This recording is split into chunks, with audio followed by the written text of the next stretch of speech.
session, we have lined up plenary session with the annual magazine launch, a panel discussion on the theme, and a valedictory ceremony. We will end the day with a networking dinner.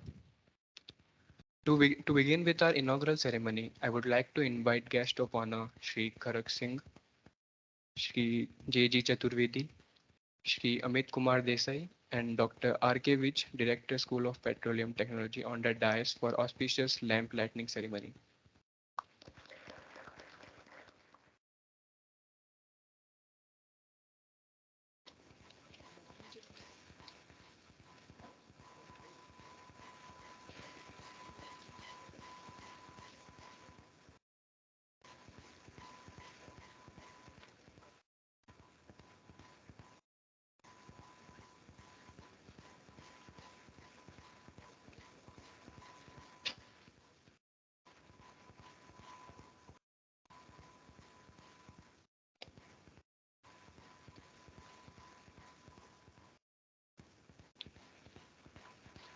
Now I request Dr. R.K. Vij, Sir, Director SPT, for their welcome address.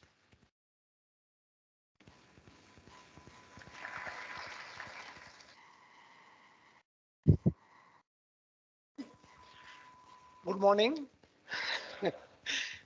respected Mr. Kharak Singh sir,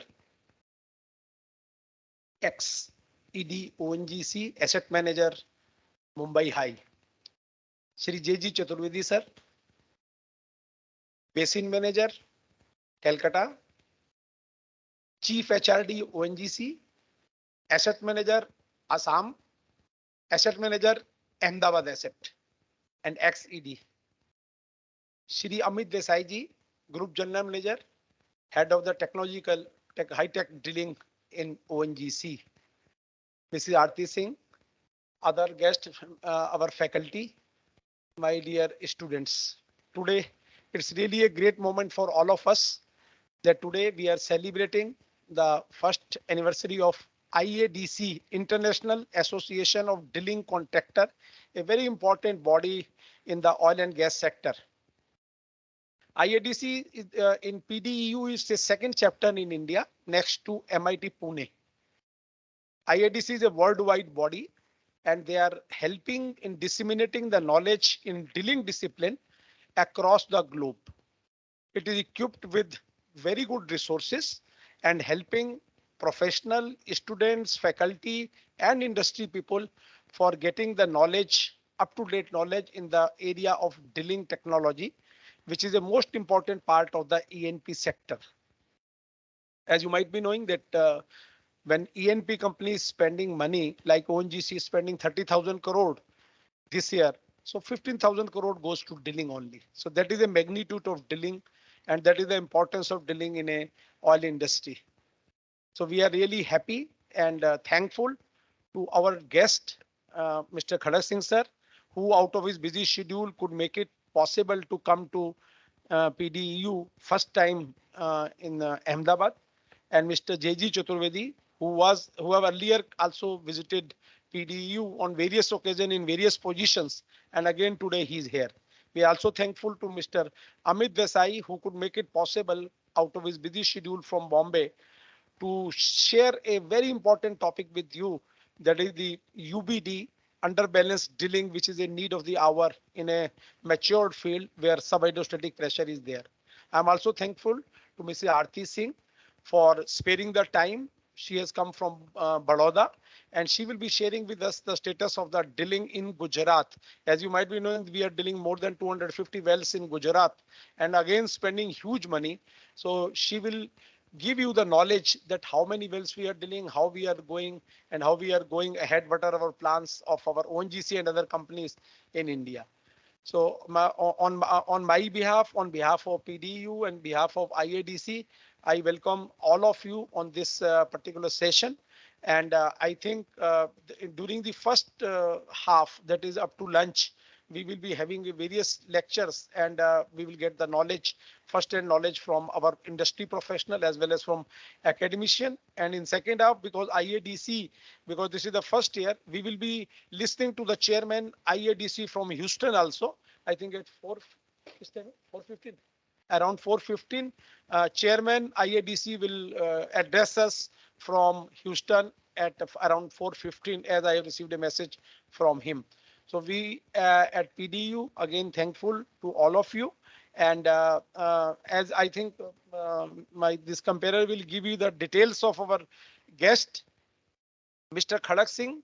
I think I will share because was my boss 35 years back. 35 years back, Mr. Karak Singh was my boss in 1987. A alumni of IIT BHU and IIT Dhanbad.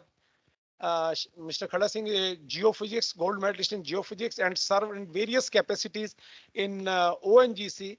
And he has handled the most difficult asset at that time when he was asset manager Bombay High, and Bombay High production was going down.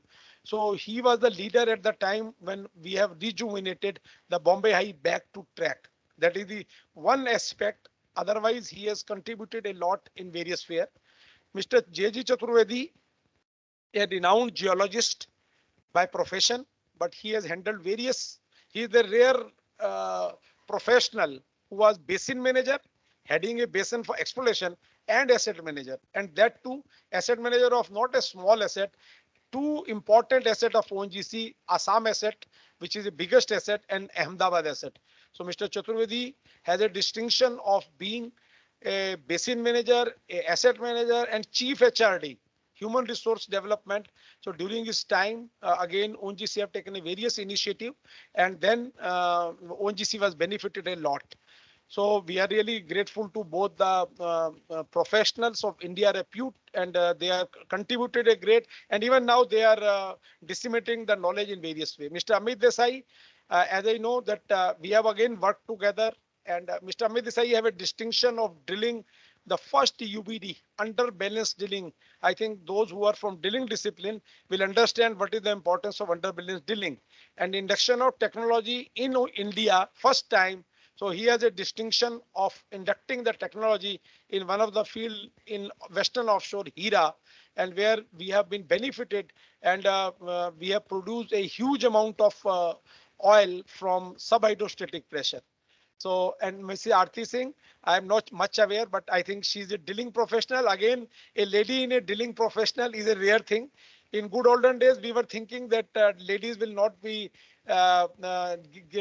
giving fit for this job, to be very frank. But now I'm happy to see that ladies in a professions, in the various profession in offshore they are going, but drilling discipline is rare, is a very hardworking, I will say, as compared to E&P industry. So there is a real hard work in drilling. It's important.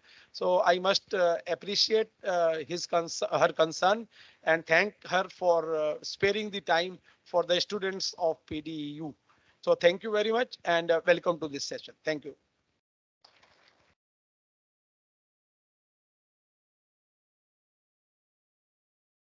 Thank you, sir, for your welcome address. Now I request guests to inaugurate the ceremony with lighting the lamp.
Now I request with sir to felicitate our guest with shawl.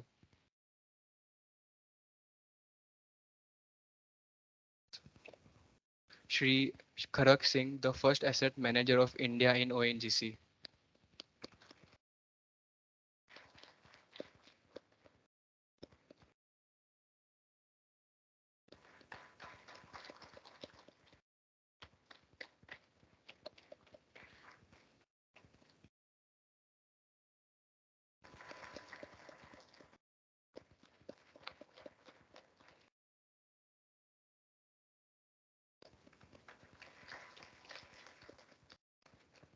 Shri J. Chaturvedi, former executive director ONGC.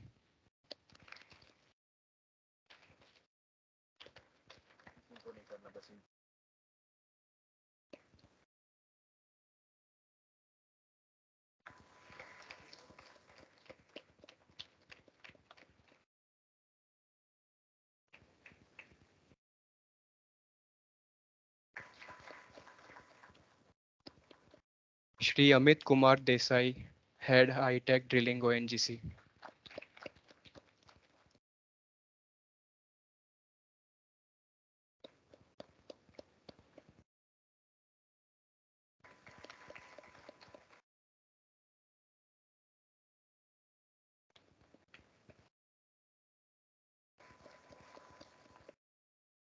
Shri Bharat Kumar, superintendent engineer drilling Mehsana asset ONGC.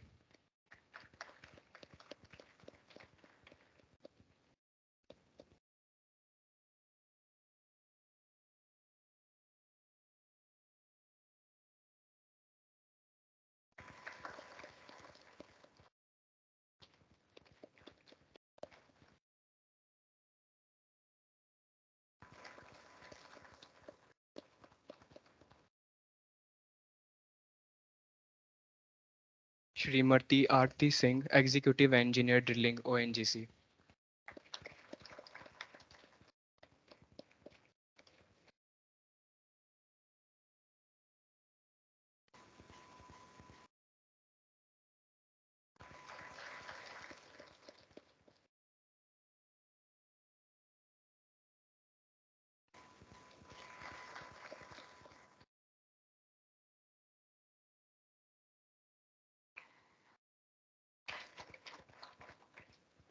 Thank you, sir.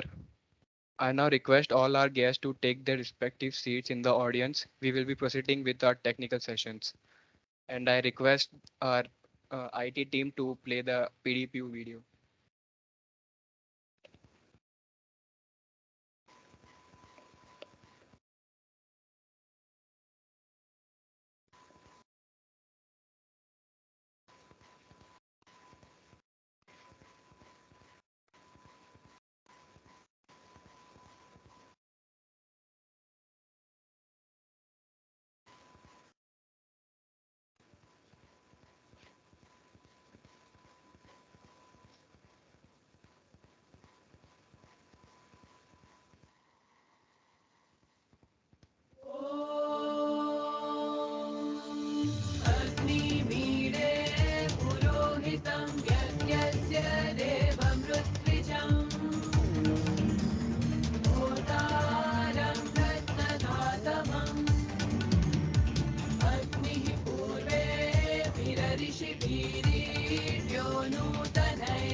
When one moment of discovery gave birth to an idea 13 years ago.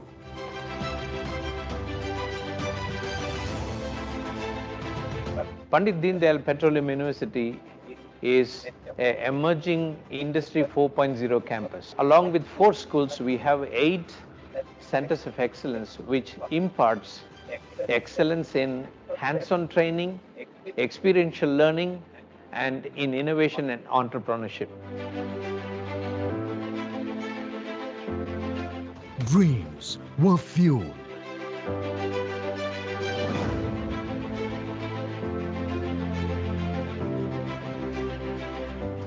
Curiosity was charged. The School of Petroleum Management is a small but a very vibrant business school. It was ranked at a 74 in the country by NIRF recently. The school offers 2 streams of programs, one in energy and infrastructure management and the other one in general management. Learning was stoked.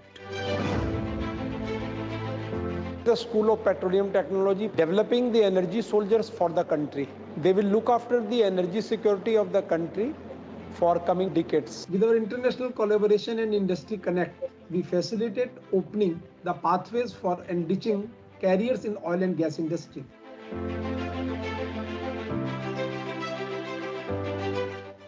Growth was propelled. We at School of Liberal Studies offer 4-year honors undergraduate program with crisscross of disciplines and major-minor combination. We also offer MA and PhD program. The pedagogy focuses on preparing the future-ready youth. And pour our treasures into foreign labs. Future was ignited. Technology has been and will be the main driver of growth in the coming decades. The School of Technology has incorporated digital transformation in its curriculum for the students to culture through innovation.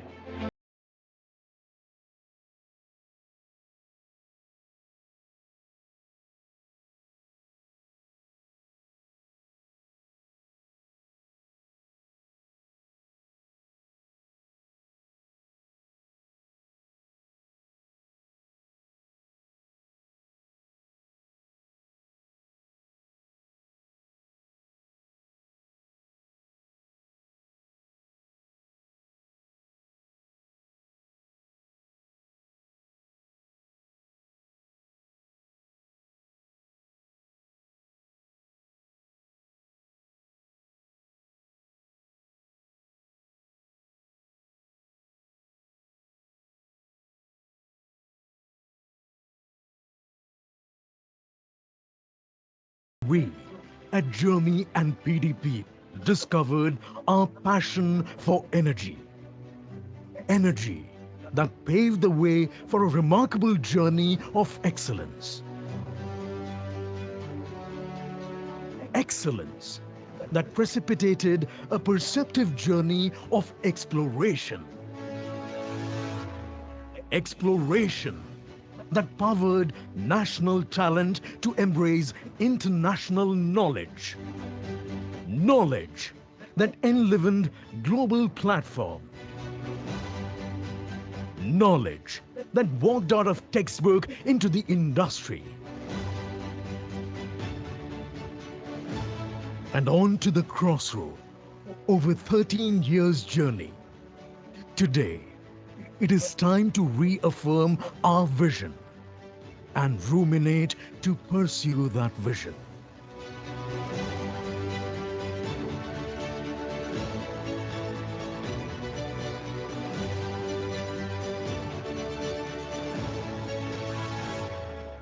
Pandit Deendayal Petroleum University subscribed to both choice-based and outcome-based education.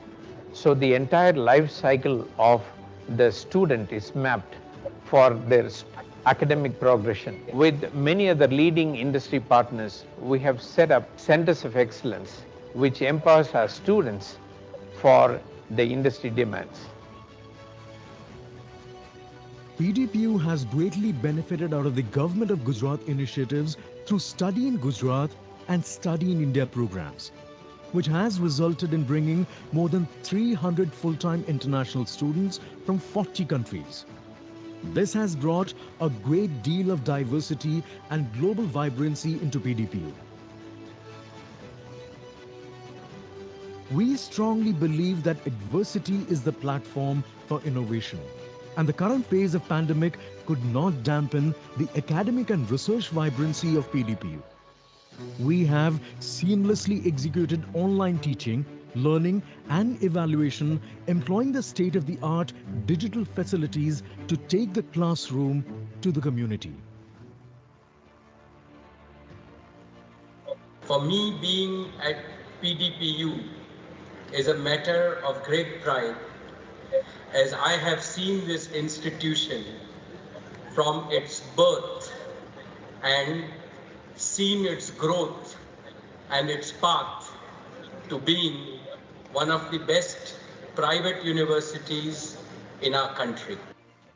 आज पीडीपीयू देश ही नहीं बल्कि विश्व में भी अपनी एक जगह बना रहा है, अपनी एक पहचान दर्ज करा रहा है।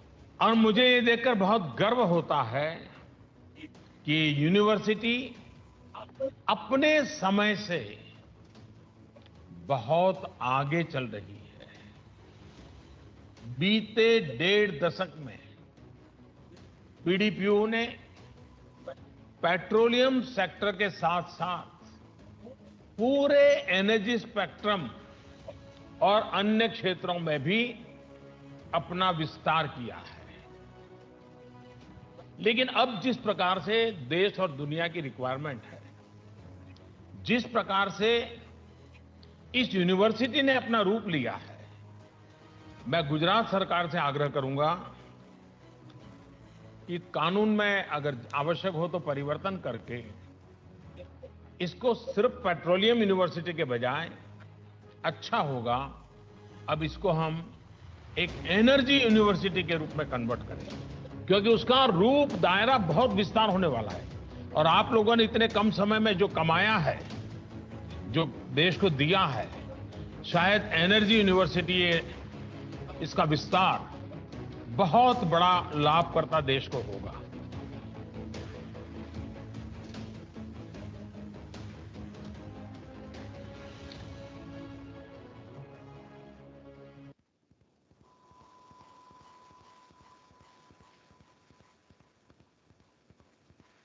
It is time for our first technical session of the day on topic current scenario of oil and gas drilling in Western onshore. Before that, allow me to introduce you to the speaker, Srimati Aarti Singh.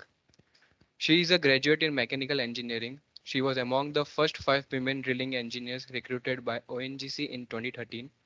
She has worked in various capacities on drilling rig, technology support group, and SCADA monitoring group. She is presently working as a directional driller at Drilling Services in Ahmedabad Asset. She has also been conferred with ONGC Corporate Young Executive Award in 2018 for excellent contribution as first women directional driller of ONGC with field versatility. Without further ado, I request Aarti ma'am to take over.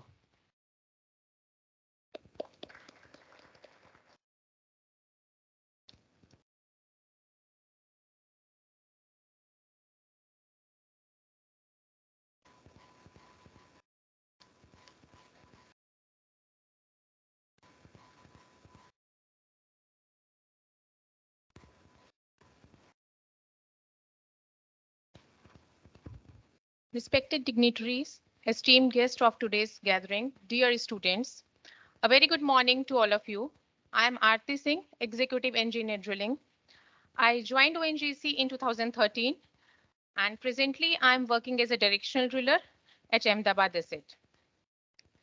So before starting the presentation, I want to thank IADC PDEU student chapter and the management for having me over as a part of Adhishthāna'22 IADC PDU annual ceremony. As I understand that the basic idea behind this program is aimed towards bridging the gap between industry and academia. And I have to make a humble submission that though I am invited as a speaker from the industry, I would basically connect with academia part, with the people sitting on that side, with the student, because being in academics is all about learning, and I'm still a learner in this ever growing oil and gas industry. The real veterans are sitting over here, and we all will get the privilege of listening to them, to their ideas in the upcoming sessions. So now coming to the presentation, I'm assuming that since you people must have the basic idea of petroleum engineering in your courses, I'll focus more on the practical aspects, that is application of drilling in industry. Fine. Uh,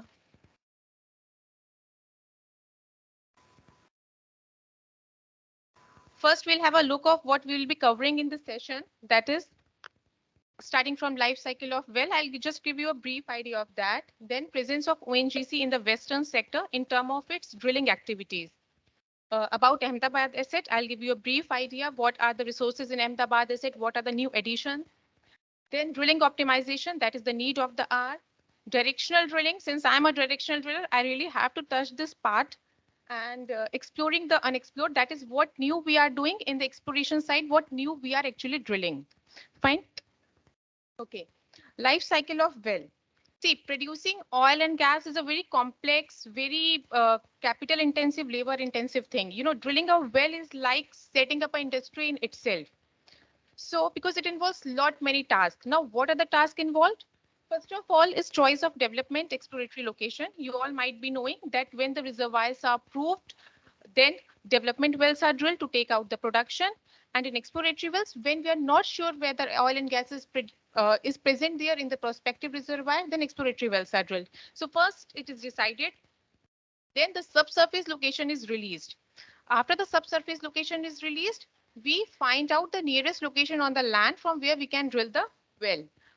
The necessary clearances are taken, the site is made ready, the land is acquired, it is fenced, it is cleared, the foundations are made, all these things are done, and then after the drilling rig along with its associated equipment, it is then transported to the new location from the previous location and is assembled over there.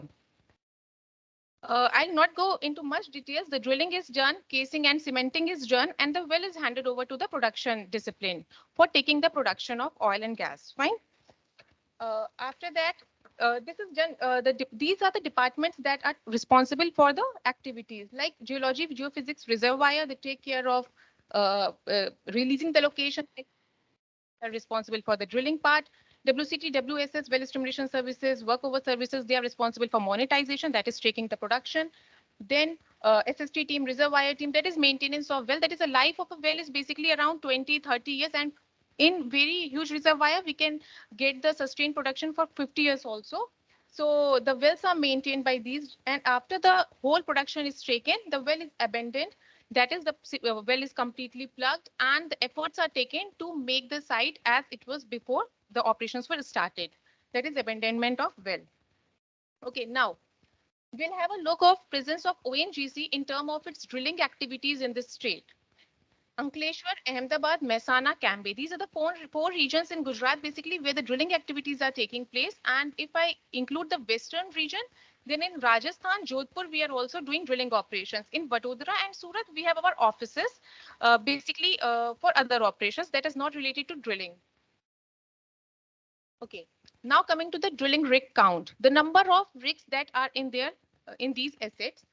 In Ahmedabad, we have 5 owned, 3 chartered hired rigs, total 8 rigs. Mehsana, we have 7. Ankleshwar, we have 2. Camber, 4. Rajasthan, 1. That makes Western region, total we have 22 number of rigs. 17 are owned, 5 are chartered hired rigs. And in total on land, we have 62 number of rigs, 51 are owned and 11 are chartered hired rigs. Now, number of wells drilled in 21-22, that is how we have performed in terms of wells drilled in 21-22. That is in Ahmedabad, we drilled 8 exploratory, 94 development. That makes it 102 wells. Mehsana, we have drilled 93, Ankleshwar 12, Camber 26. That is in total western region, we have drilled 233 wells, out of which 205 were development wells and 28 were exploratory. Total on land, we drilled 328 wells, and in ONGC total, we drilled 434 wells. Now, what is our plan for 22-23? That is in Ahmedabad, we have planned 101 wells total. Mehsana 82, Ankleshwar 12, Camber 30. Total western region we have planned 225 number of wells. Total on land region we have planned 361 number of wells, and in total ONGC we have planned 481 number of wells for this year 20 to 23, out of which 373 will be development wells and 108 will be exploratory wells. Now we'll just get a brief idea of the activities at Ahmedabad asset. Ahmedabad Parisampati 1961 से प्रदर्शन कर रहे हैं. It was started in 1961 and the production was taken from 1963. This is just a map of Ahmedabad with its bifurcation. Okay. Then these are the timeline of discoveries of various fields of Ahmedabad asset that started from 1960-69 and is continuing till date, and it will continue in future also. The recent fields discovered were Wamaj, Vatsar, Veer Govindpura and Karan. I'm not going too fast, I think. Is it okay for you people? Okay. Now these are the resources of the asset. Drilling rigs, we have 2 plus 3 plus 3. So why I have bifurcated it as 2 plus 3 plus 3? Because 3 rigs, these are the different type of rigs. 3 rigs we have of Cardwell type. Other 3 are basically contractual rigs. And the 2 rigs are the newly inducted rigs. I'll explain about these rigs to you in the next slide. Then workover rigs, we have 14. Logging unit, we have 6. Pipeline laid till date is 7,471 kilometers. Installations 61. Storage capacity that we have developed is 2,34,340 meter cube. Okay. So basically, this is the new addition in our resources. What is this? This is these are advanced hydraulic type HH300 drilling rigs. HH means hydraulic hoisting, and 300 short ton is the static hook load capacity of this rig. The most evident characteristic of these rigs are its automated system, its central control, and the minimal intervention of human.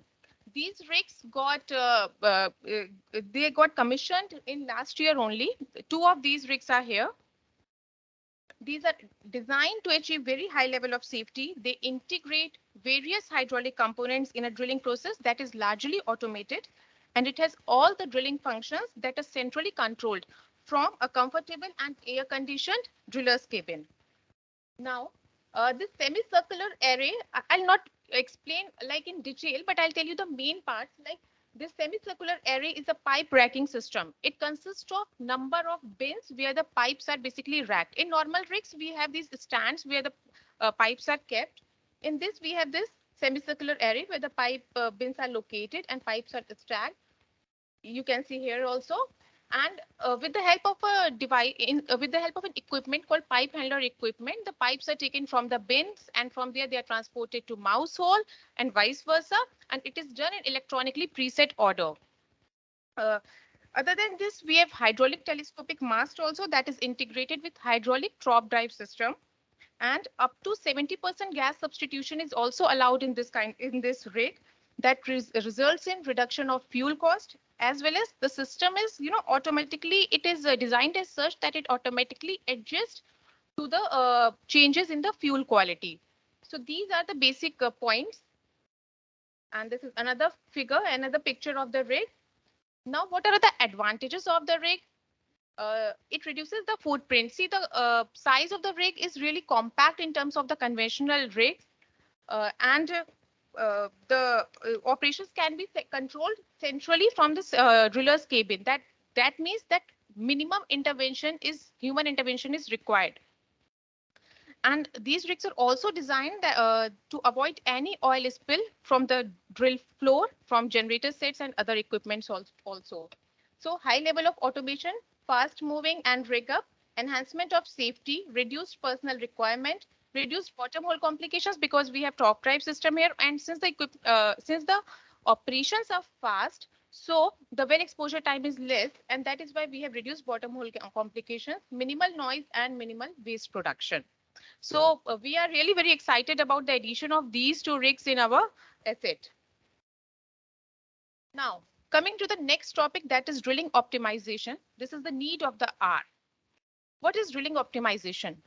Drilling optimization refers to improving the drilling practices and performance by optimizing or playing with various controllable parameters that affect the outcome of drilling. The aim of any drilling optimization program is to minimize, control, or monitor the unfortunate events or accidents that can happen. Even a hydraulic optimization is also a part of drilling optimization. Okay, what are its needs and importance of drilling optimization? It reduces drilling cost by optimizing drilling parameters. I'll explain to you later that how drilling optimization is done. A few examples I'll give you. Then the formation properties are uncontrollable, so we need to focus on the controllable properties. Pre and post operation analysis for future well planning is to be done. Then high cost associated with non-productive time. This is one of the reasons that why we need to optimize our parameters so that there is minimum NPT. Then the trouble-free operations and trouble-free operations are needed. And then in exploratory wells, we have little or no history. Then what we can do, we can optimize the parameters that we are giving.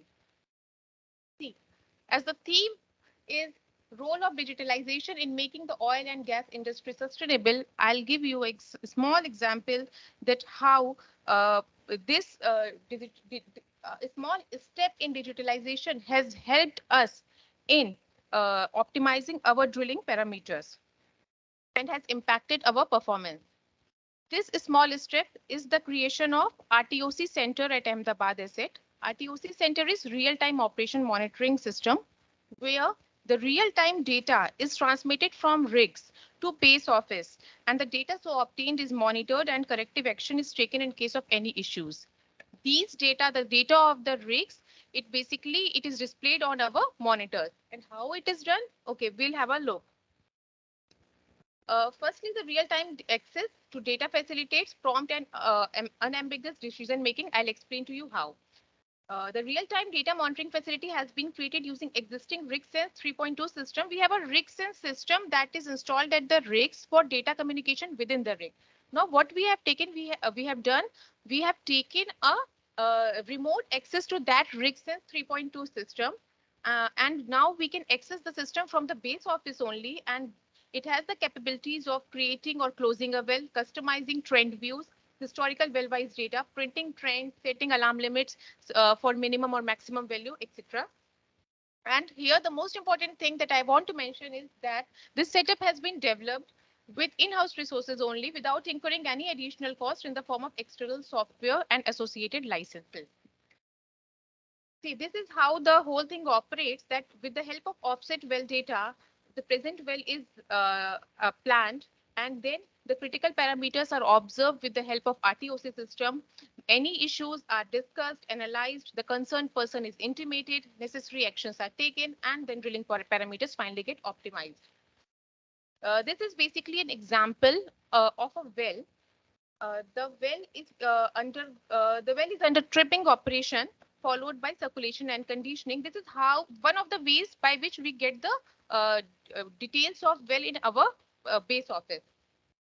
So you can see the graph, a pressure there in the graph. This shows that pressure loss has happened from 2900 psi to 2500 psi. This was observed, and it was decided to pull out the string. And while after pull out, it was found that there was mud cut in the string. So this is the way by which we can keep a constant eye on our wells from base office also on its parameters, and we can optimize and take decisions accordingly. These are the merits of this RTOC system, that it enables right decision at right time, problematic zones identification, it reduces drilling complications and NPT, improves drilling efficiency, better operational compliance with SOP. It helps us in selecting proper bit, then it avoids unplanned trips by identifying drilling issues, enhances ROP, save rig days, reduces wear and tear of drilling string and its components.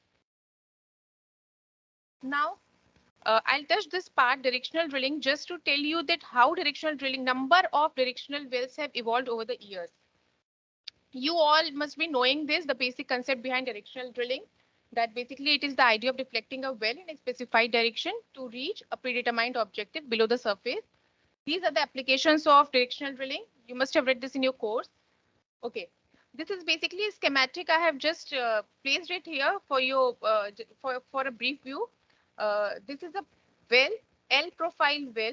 Basically, 2 CP wells are drilled in Ahmedabad asset due to the lesser depth of well. We have mostly the wells are the TT is less than 2000 meters. So 2 CP wells are drilled with 9.5 by 8 inch casing at 300 meter. And then the target depth was 1704 meters in MD. Okay. Then the next I have placed a profile of horizontal well. Going to this is 3 CP and then followed by 200 meters 6-inch drain hole section where 3.5 perforated tubing was placed. These images are just for your reference only. Okay. Now, when we see the number of directional wells drilled, or rather the percentage of directional well out of the total number of wells, we'll see that in 2017 to 2007 to 2014, the percentage was somewhere around 70, and now it is increasing year by year. The reason, the most important reason is scarcity of land due to urbanization. And in the last year, 21-22, we have drilled more than 98% well as directional well. That is out of 102 wells, 100 wells were directional. Only 2 wells were vertical. Even before, I remember that we used to drill exploratory well as vertical wells only, but now even exploratory wells we are drilling as directional wells. Okay.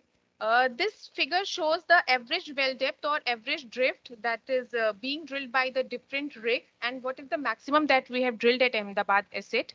See what happens that when we get the any well that for which the plan is to be made, we make the plan and as per the angle, horizontal drift and the target depth, we decide that which rig will be deployed for drilling the well as per the capacity of the rig. Fine. So we can see that the 3 rigs is starting, that is CW1, that is Cardwell 1, Cardwell 2, Cardwell 3. The average depth drilled by them is lower than the other rigs as per their capacity. Similarly, in horizontal drift part, the drifts drilled by Cardwell 1, Cardwell 2, Cardwell 3 is lower than the other rigs.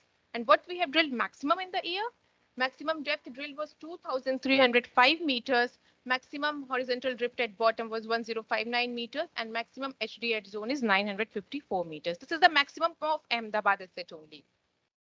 Fine. Exploring the unexplored. That is what new we are doing in drilling. What new we are exploring basically. For this, I'll just take you to this picture. You must have seen this. That this is the block division of Camber Basin. That shows that Camber Basin is divided into the 5 blocks where Ahmedabad asset lies in the block 2. Now this is general stratigraphy of Camber Basin. If we understand this, it shows that we have no oil bearing zone till Baba Guru formation and mostly effluent disposal wells are drilled provided TVD is less than 1000 meters. After that, we have oil producing zones in upper Tharad formation. Okay. And these that include Webel, Kansari Shale and Sarthash sand.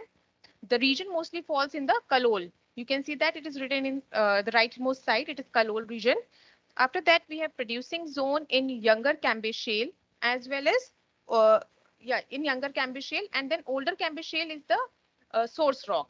Now, after that comes the area of our recent interest, that is Mesozoics.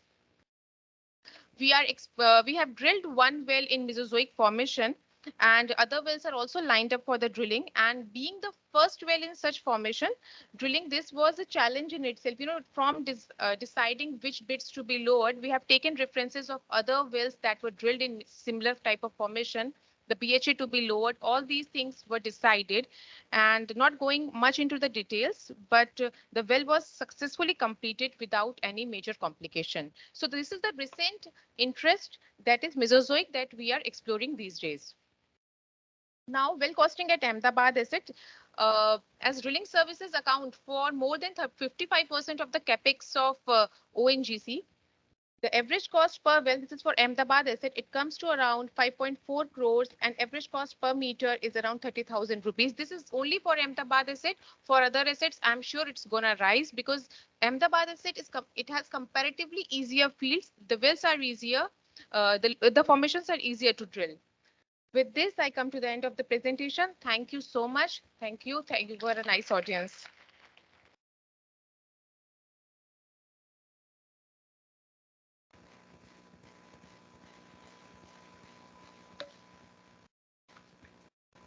Thank you, ma'am, for sharing your knowledge with us. I request Dr. R.K. with sir to felicitate Srimati Aarti Singh with a memento as a token of our gratitude.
Our next speaker is Shri Amit Kumar Desai, who would be speaking about India's first underbalanced drilling project. Amit sir is a mechanical engineer who joined India's leading NOC in 1990. He worked across multifaceted projects on drilling in various capacities, both offshore and onshore. He has been a prime drive of a many extended research and horizontal wells, including the highest drifts well in India. With an experience of more than 33 years, he has successfully inducted various technology in drilling. He is the prime driver for planning and execution of underbalanced drilling projects in western offshore fields for two assets, which were the first ever UBD projects in India. He is presently working as GGM head high-tech drilling in Mumbai and has recently inducted casing while drilling technology as well. I invite Amit sir to the podium.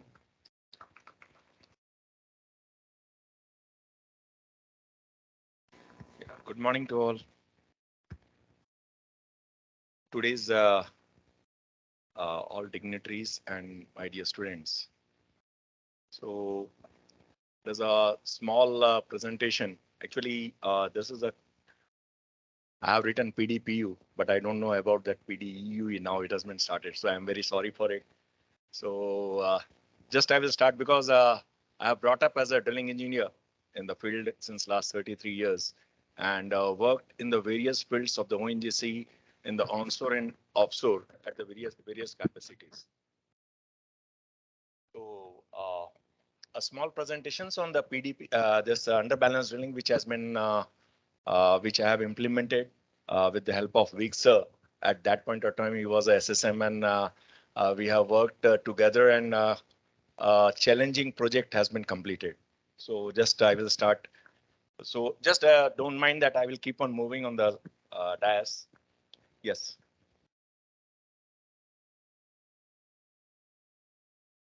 So this is the first offshore underbalance drilling project. You know what is underbalance? I think so. That has been taught to you that majority of the field of the world of the hydrocarbon is already depleted.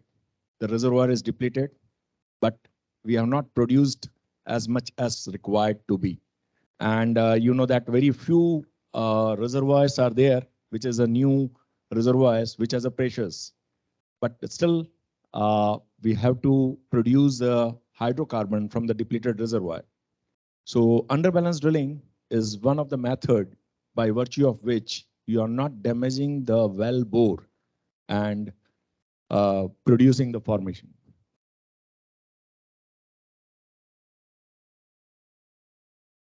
That project was overviewed in 2010, and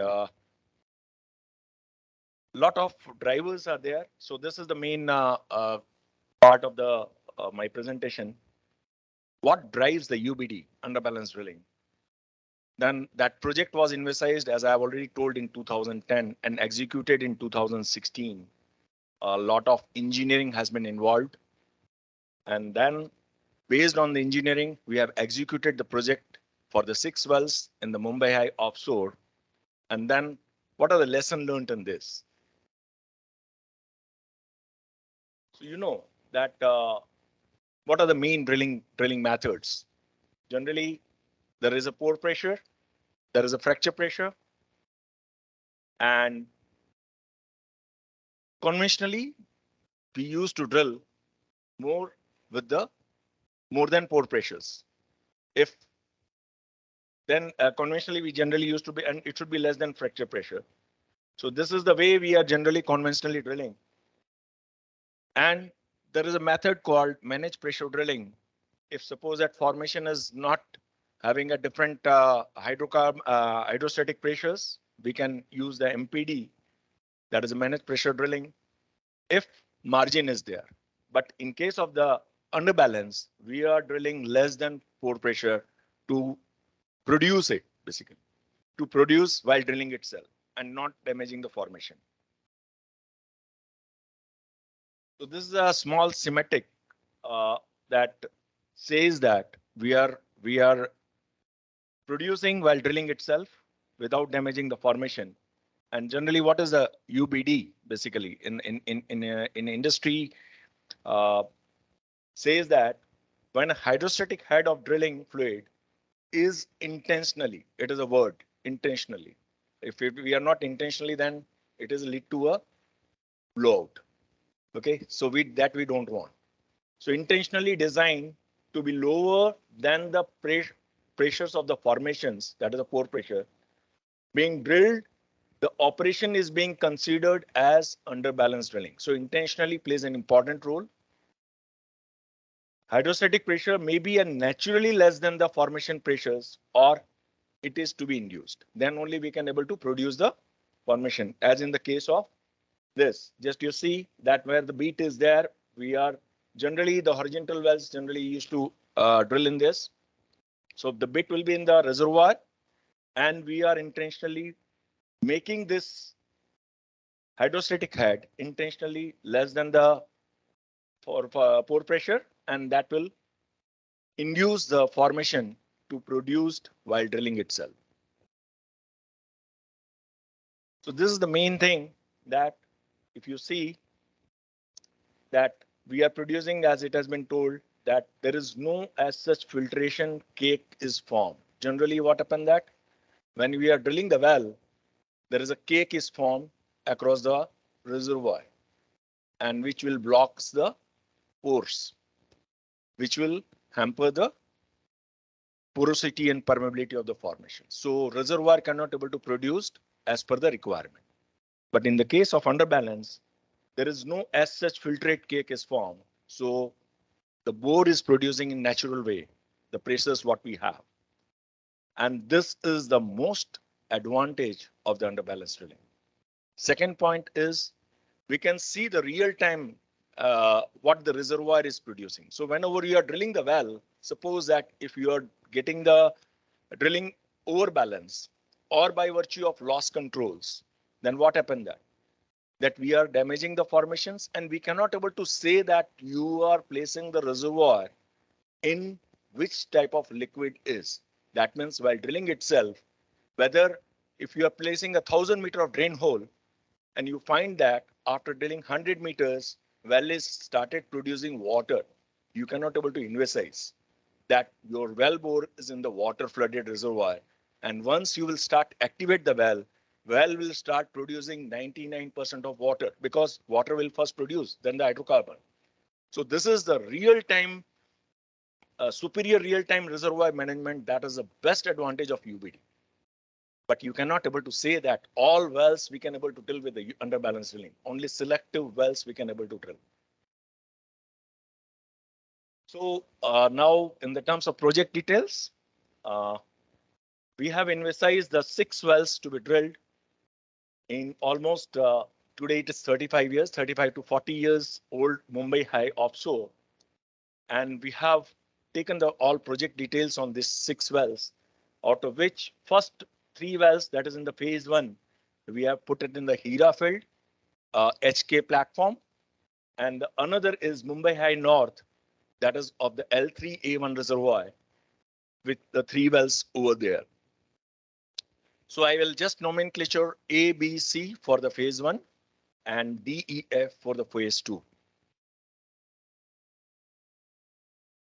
Now the method, there are different methods are there for creating the underbalance. You know that how to reduce the hydrostatic head. Can anybody can say how to reduce the hydrostatic head? We have to mix because we cannot able to avoid, because we required the remove the cuttings also. So removal of the cutting required the viscosity. So we cannot able to eliminate completely any fluid. We required the liquid to remove the cuttings from the wellbore. So we required liquid, and minimum liquid is base oil, that is around 6.8 ppg. But if my formation pressure is 3.8 equivalent, then what to do? So we have to mix some gas in that, because gas has a minimum weight. So we have to mix the gas, and we can reduce the hydrostatic head in that. But challenge is, if I am mix the two-phase system in the wellbore, then there will be a problem, because I have to place the well in the reservoir. So that required the MWD, LWD, which is generally working on a single phase system. It is normal. I'm telling you, because it should not be electromagnetic type, which is required EM type basically, which can be drilled in the onshore, but we cannot able to take in the offshore because of the salinity of the seawater. So that is a challenge. So now there are different scopes are there. Every project has a different, that is a project scoping, how we have done the front end engineering design. Then we have a detailed design, and then we have executed, that is implementations. And as it is a first time, so the time takes a lot of time, a lot of deliberation takes a lot of time. That is right from 2010 to 2016. So if you see in the feed was completed, as I already told, in 2010 for the 6 wells of the Mumbai High offshore field. Later on, we have called the bid, where we had been participated by the 2 major service company called Halliburton and Rutherford, which has been awarded in 2014. Now 2014 to 2016, another 2 years, where we have a detailed design. FEED has been revisited in 2016, March, 1st March, we have started executing that. And second is that is second phase in October 2016. We have, as it has been very risky job, basically high risk. It is in the offshore, it is a very high risk operations. So we have to perform the hazard and then further HAZOF.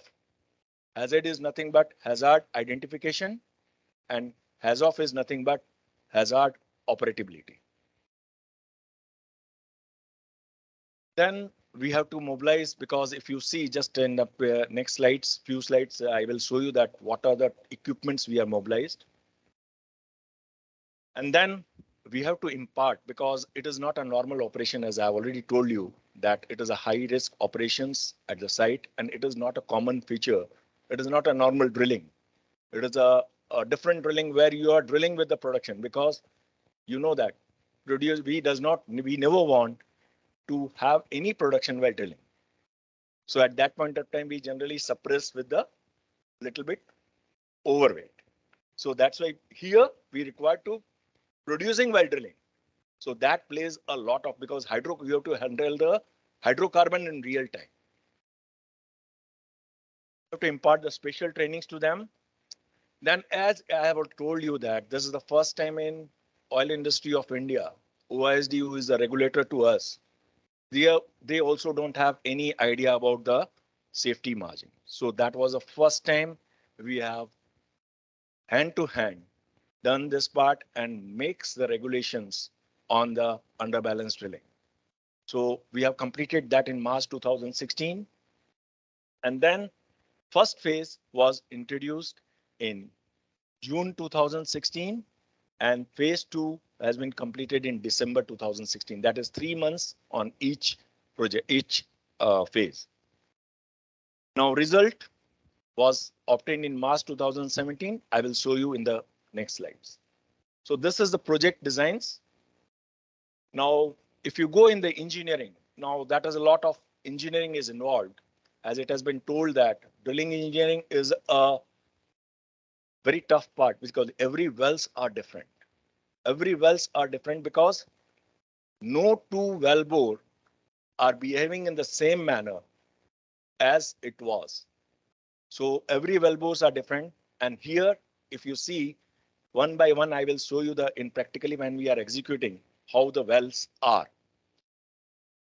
Now, in the feed design, what is the degree of underbalance what we require? Can anybody can say? So if suppose that my pore pressure is 3.8, so unless until I will go less than 3.8 ppg, then only my wellbore start producing. Am I right? So that's the important part. So degree of underbalance is required based on the reservoir studies what we have. So that here the one-to-one connections with the all stakeholders plays an important role. What is the degree of underbalance? Because we want to produce the well as soon as I will start drilling. Then only my purpose will be fulfilled. So what is the degree of underbalance what we require to have? That is to be designed. Then bottom-hole circulating pressure. That is also one of the challenge on this. I will show you. It is a little bit different than what generally we use to calculate the hydrostatic pressure plus ECD. So how it is behaving, because it is a two-phase system. The hole cleaning BHCP is behaving differently than the normal drilling engineering. The goals to achieve, because mainly as I have told you that we require to produce the wells as fast as possible. So that plays an important role. Now hole cleaning, as it is a two-phase system, that is with the gas, it was really challenging because bubbles, as you know that gas bubbles and the liquid went together, it will behave in a different fashion than the normal situation. Now BHA performance, as you know that one of the important portion of the liquid in the well is to cool down the BHA and bit. That plays an important role over here. The elastomer, what we are using, as it is a two-phase system, the elastomers for the steering the well is a different what we have generally used to plan. As I've already told you, data transmission two-phase system that plays an important role. Selective, the directional tool also is one of the main criteria on this. So what happened that based on this, we have designed the well geometry, what type of fluid we have to use, and what type of environment. So these are the different type on which we can create the underbalance. We have chosen joint pipe. It is not a coil tubing. It is a 6-inch hole joint pipe drilling as normal what we are using, that one by one, single by single we used to connect. We have used for the concentric casing because that was the best part. If I'm using the two-phase system in the string, then I cannot able to get the signal. So concentric casing means we are liner to be tie back to the surface, and there was a hole in that tie back, by virtue of which we are injecting the 958 and 7-inch annulus, the nitrogen in it, and the annulus become lighter. So that was a joint concentric casing. Anyway, we have to use the gas, that is a nitrogen inert gas. We have used it. Underbalance, as I've already told you, that methodology fluid design to be in underbalance. And as we have to produce the hydrocarbon together, so we are going for the closed system, not an open system. So even whenever you want to go for the BSNW readings, it should be, and there is no cutting is visible on the eye, no shaker, no normal tanks which we have used in the rig equipments, only the rotating and the hoisting system, that is a drawworks only has been used, nothing else. Rest part is completely UBD package. So as I have already told that we are pumping the 7-inch tieback after lowering the 958, we are pumping this part 7-inch SU, and then we are tying back This is the tieback, and we are coming to the SU, so special wellhead is required. We are pumping the nitrogen in this annulus, that is 958 and 7 inch. There is a holes over there, and we are making this annulus lighter. Once this annulus will become lighter, then well start producing.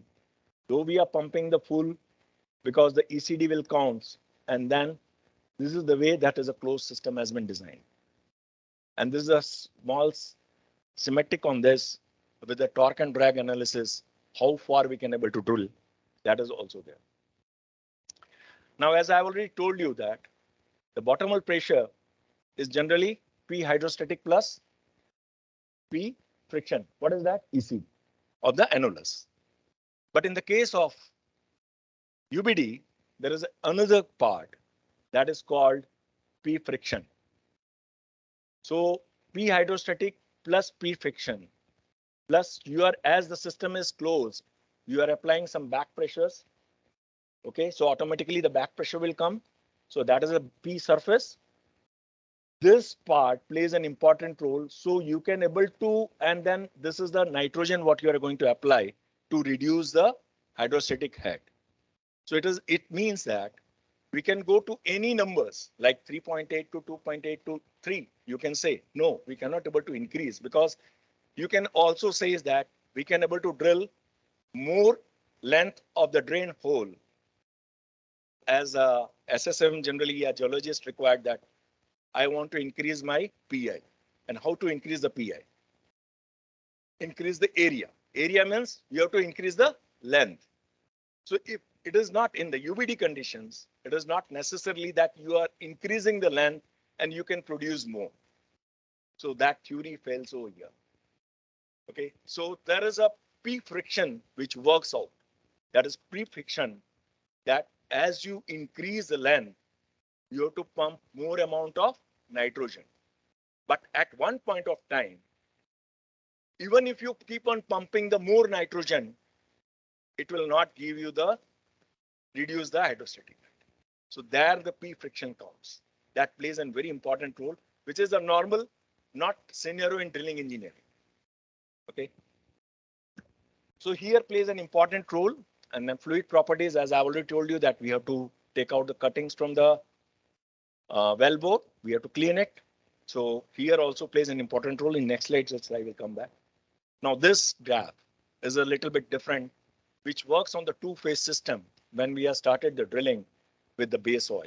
Base oil has almost 6.8 ppg equivalent. So we are going to start the drilling from the toe of the horizontal well with the 6.8 ppg.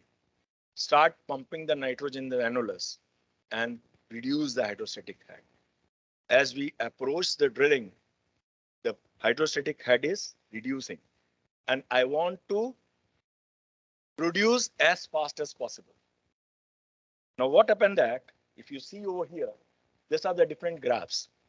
So as you pump, because we required the MWD signal, we cannot able to log it in the underbalance drilling. So I have to drill with the LWD to measure the resistivity, density, whatever requirement for that, for the placing the well.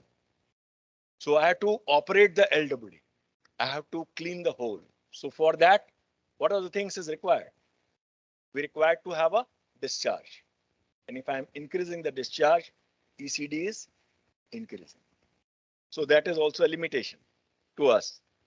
So if you see at the different, these are the different rates. If you see over here, liquid rate 120 GPM, 180 GPM, 140 GPM. So different graphs are there, which says that, and these are the pumping nitrogen pumping rates.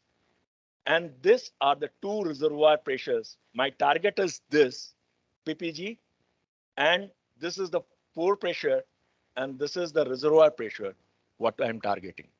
So I have to be less than this, then only my well will start producing. So if you see that I have to drill with 140 GPM with the 6-inch hole, and this is the area on which if I will revive, I can, then only I can able to drill the well.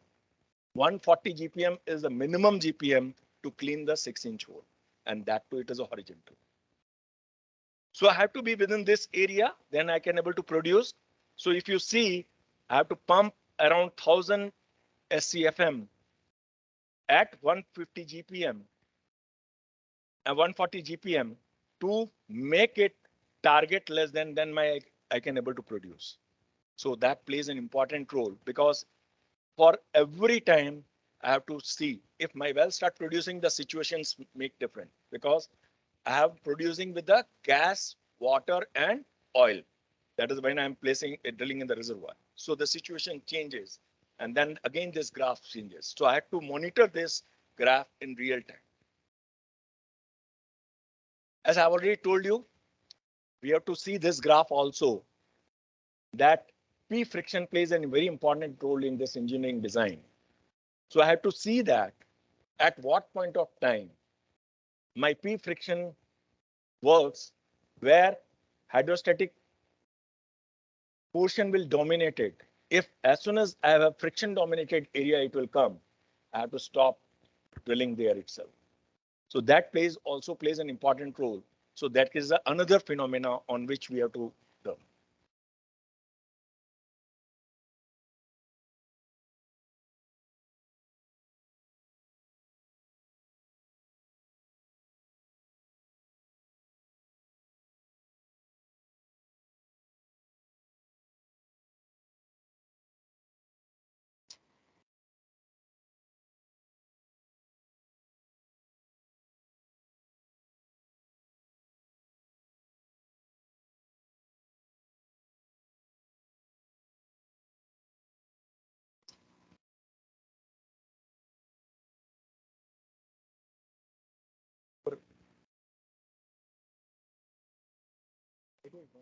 Direction. ऊपर करो, ऊपर ऊपर और ऊपर और ऊपर और ऊपर.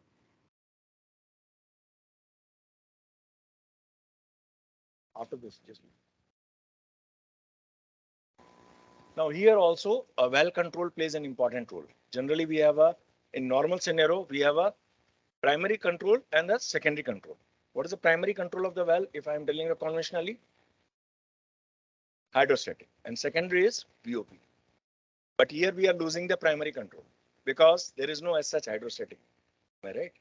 So the primary here, the well control also is a different than the normal scenario. So here the generally in conventional well, hydrostatic head, and the BOP is a normal conventional well, primary controls. In the UBD wells, RCD, that is a rotating circulating device, plays a primary role, because surface brake pressure you can able to apply and stop the producing the formation. And the BOP and the choke, as usual, it is a secondary barrier. So here the barriers are independent to each other, require the pressure containment at the surface itself. Now share common wellbore elements below the BOP, and the use of generally floats are there, because well is started producing in the string also.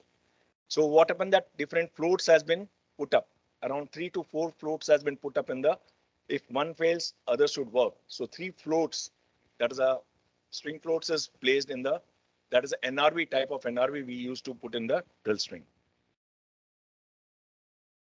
Now this is the flow path. As I have told you that we are pumping the nitrogen in the annulus. Well start producing with the 4-phase system. That is oil, gas, cutting and water. There are 4 phases, different liquid phases are there, which we have produced. It has come through the 2 separators where we are separating the gas, water, oil and cuttings separately.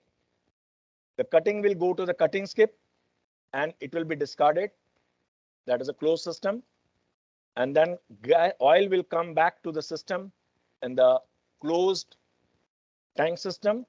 This is a closed tank system, and it will back to the pumping, and it will again pump through the string and the part. Oil, what we are excess oil, what we are using, it will go to the platform, directly pump, because that is the easiest way. If it is a land, then we require the tanker to evacuate it. And then cutting skip, in closed cutting skip, it will go to the back to the shore. So this is the way complete system nitrogen is generating through the compressor to the nitrogen membrane, and then nitrogen boosters will be there, and that we are pumping over. And when we are passing through the design, there are different PNID has to be produced. This is the complex PNID for which hazard has been carried out with the six systems. So detailed process design, PFD has been prepared for each activity. And there are, if you believe, there are 91 to 95 valves are there, which needs to be operated by, individually operated by the people on the UBD service provider. This is a small video which will explain you that in the offshore rig, which has a really space constraints are there, and if you see, not a single inch of offshore rigs, offshore rigs area has been left. Can you start the video? This is the real video when we are drilling. It has been done by.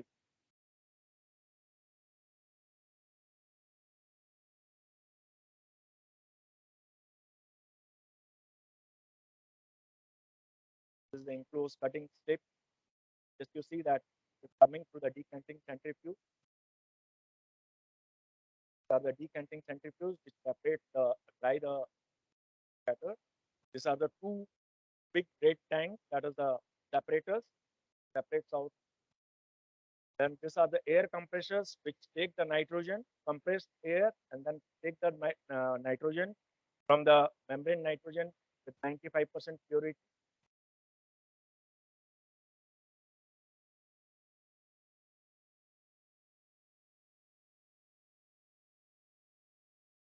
Now it is a rig flow, is almost clean. Injection part and pipe manifold.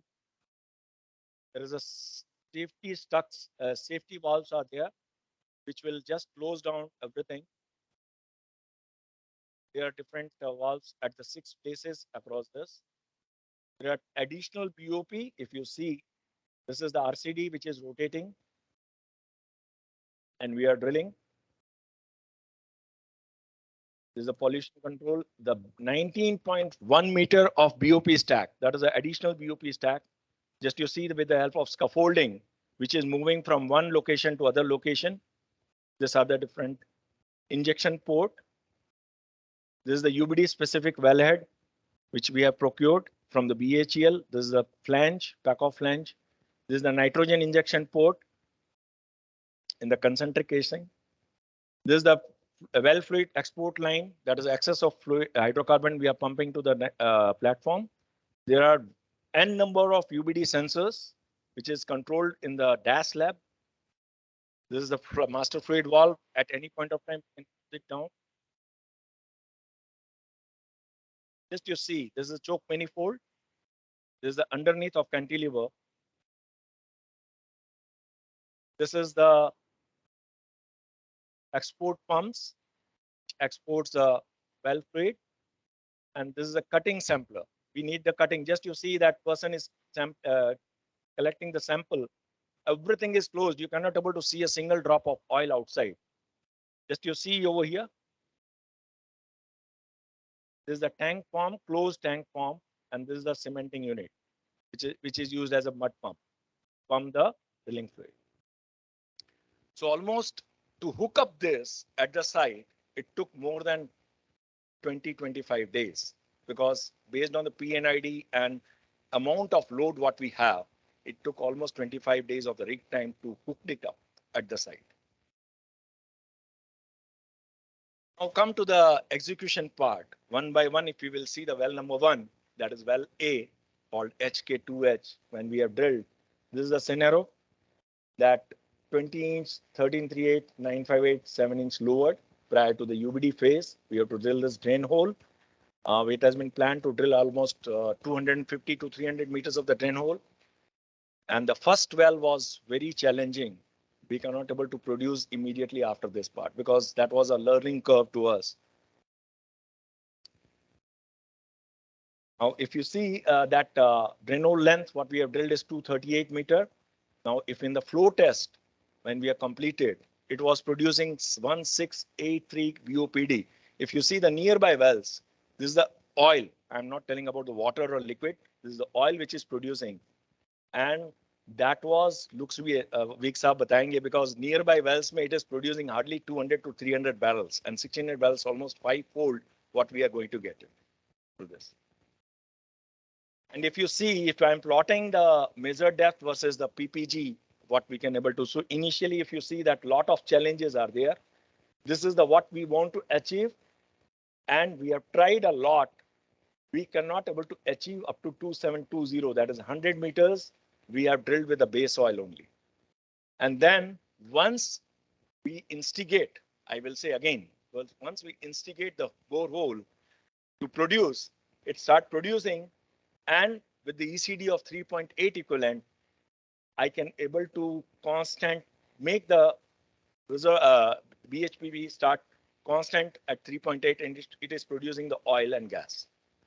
But what is this? Again, I am starting getting the increase in the ECD. What could be the reason? Can you guess? Why I was drilling in the oil, but I'm producing it nicely. But suddenly at 2800, it start increasing my ECD. Water cut. So here it says that real-time reservoir management plays an important role. So that was a well.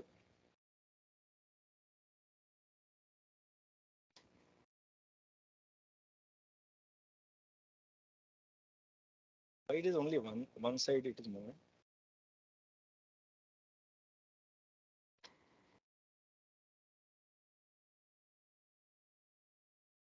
So that was that part.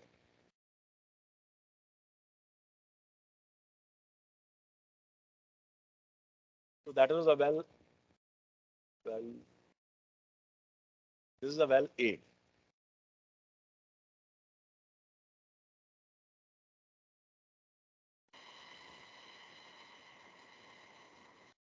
As I've already told you on this is a well A. So here also that start after producing this. Up to this, it was a base oil, and this is the well was producing, started producing when the ECD was 4.1 equivalent. That was a well A. Well B, I have already explained you. Here also, I have already explained you that as soon as we got the water cut over here, we have stopped the drilling. And this well was producing maximum on this. Well C. So after getting the lesson learned from well A and well B, we have a very short drain hole on this. We have drilled only 171 meter. We have drilled only 171 meter, but it was producing 1605 BOPD and the oil was exported at that point of time when we were drilling 3,800 barrels of oil. And this was a very good oil, a very good producing. If you see right from the day one, it has started producing and it has almost 4.1 to 3.8. Here also we started increasing the water and we have stopped it. Now well D was really a challenging to us. When we have switched over from the phase 2, well D was in the north. And north has, Hira has a good advantage that it has a good thickness of the reservoir. But as soon as I will enter in the Mumbai High is a thin reservoir. So placing the drain hole itself is a big issue because you cannot able to sustain the drain hole under balance when you have any sail in it, because as soon as you go in the sail, it will start sloughing and you cannot able to sustain that when you are drilling. So well D, when we have landed the well, we found that we have a 0.5 meter of sail has been left while landing. So that sail, we have spent almost 8 days to balance it by underbalance. And we find that trucks of the cuttings, which is coming and choking my casing, which will leads to that I cannot able to do anything on well D. As soon as I will establish the underbalance, it starts sloughing at 0.5 meter of sail. So that is a good lesson learned, that we cannot able to drill the underbalance if any reservoir has a streak of sail or unstable formation in it. So that is a good lesson learned, that we have to be stick on this. So it is not good for the thin reservoir also, that place. So this is a well D, then come to well E, which has drilled 251 meter of drain hole, but it has produced of 135 barrels of oil per day. Now, what is the reason? Now, all three wells of the HERA was producing in a 4-digit. Here it is in 3-digit only. What is the reason? So, as I have already told that in one of the well, we got water and we have to stop there itself. Otherwise, well will start producing water and well will not come out with its capacity of the reservoir, what we have. So we have to be, the lesson learned on the phase 1 has to be incorporated in phase 2. But see, in unfortunately part, here, as I have already told you that SSM required more amount of PI, and PI is surface area.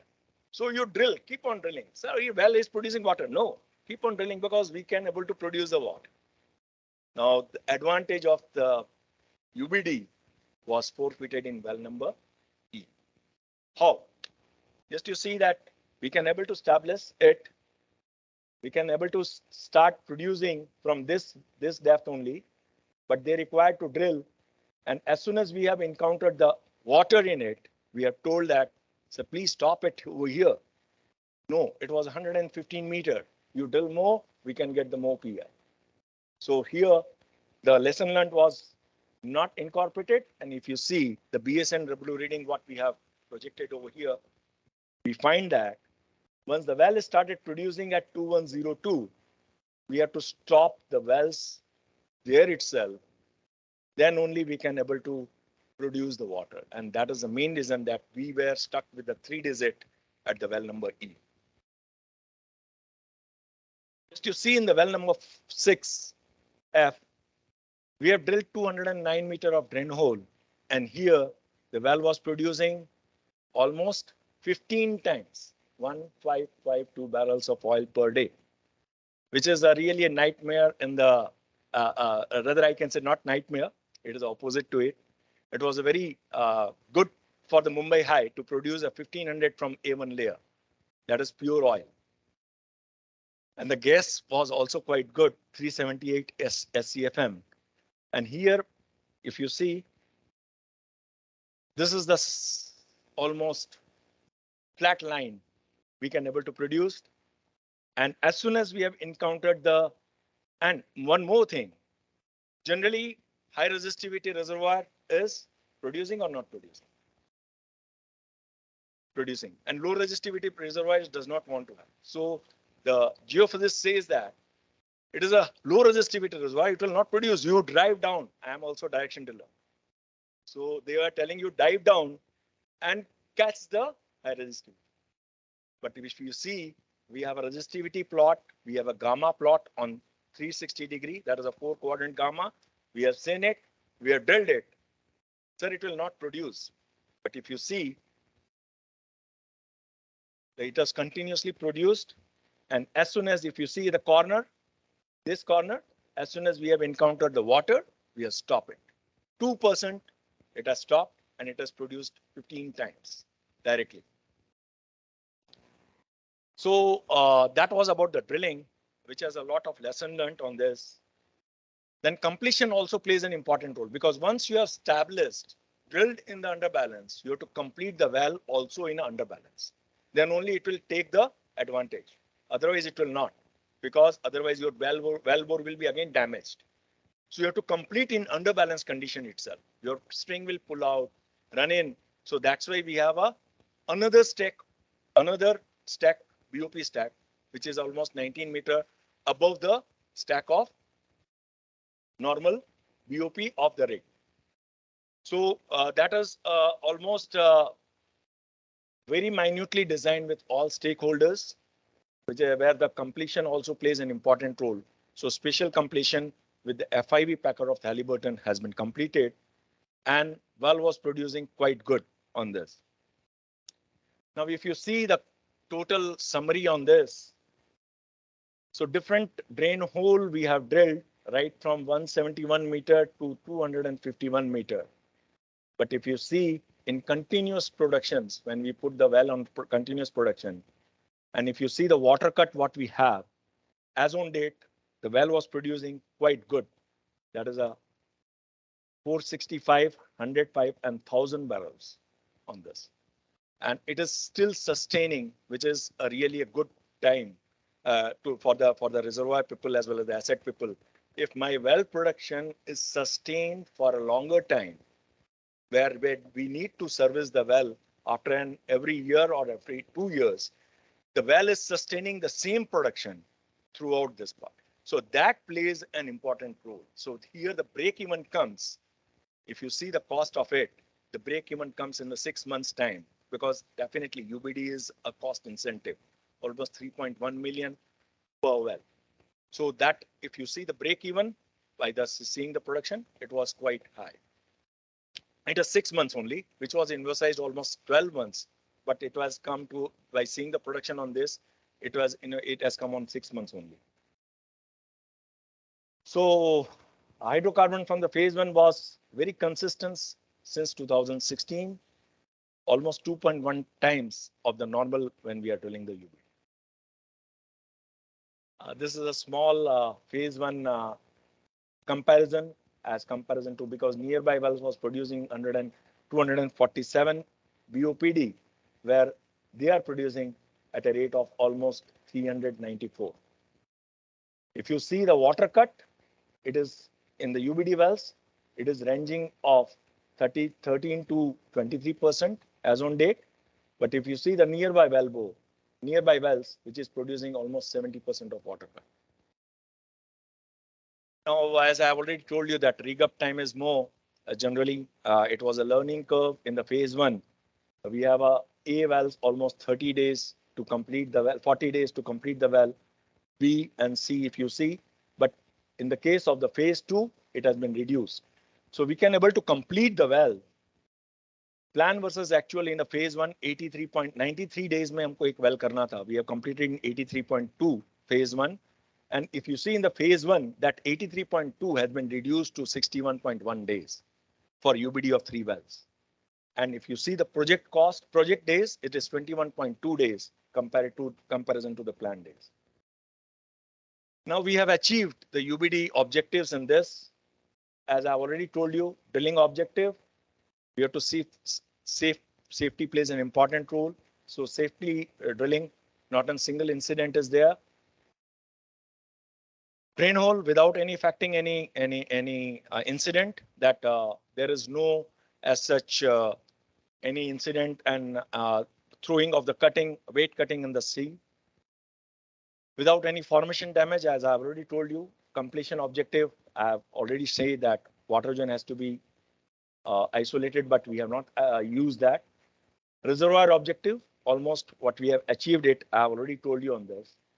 Now lesson learned, it is as I've already told you that all wells are not UBD compliance. So we have to selectively drill the wells for UBD, and you have to see the economic scale. As I've already told you, almost 3.1 million is a part on which it is costing you high. So you have to selectively see the platform and see the alternatives to the UBD methods. Like, as I've already told you, that drill pipe injection plays an important role, because we cannot able to pump the nitrogen as much as we required, because there is a equipment consideration is also there. So with this, thank you very much to give me a chance on this. Thank you, sir. Any question? Any question from anybody?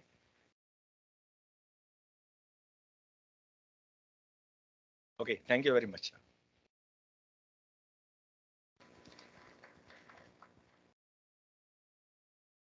Thank you, sir, for quenching the curiosity of our budding drilling engineers. I request Dr. R.K. Vij, sir, to felicitate Shri Amit Kumar Desai with a memento of a token as our gratitude.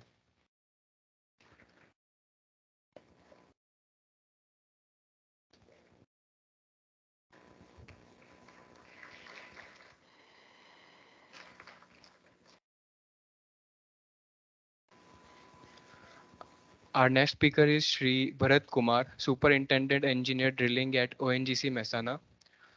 He is a petroleum engineer graduate from RGIPT. He joined ONGC in 2012 and has since worked at various positions in drilling, from assistant shift in charge to safety officer of rig to currently working as a drilling in charge of rig. He has safety officer rig to currently. He has experience of working as both mechanical and electrical rigs. I request Sri Bharat Kumar to present his views on topic QHSC management in drilling operations.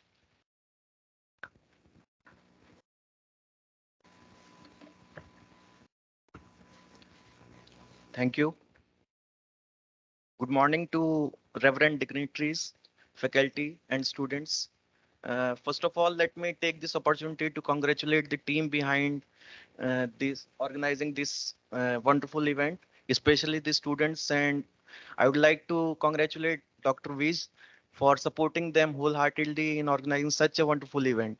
I know the hard work which they must have put because myself was a part of many events at my college time. So congratulations to the whole team. Now I have been told to make my presentation crisp as the time is very less. So I have made my presentation is very crisp, only 9 slides, but I don't know the time which I'll take to explain the things. So let's straight goes to our presentation. The topic is QHSE management in drilling operations.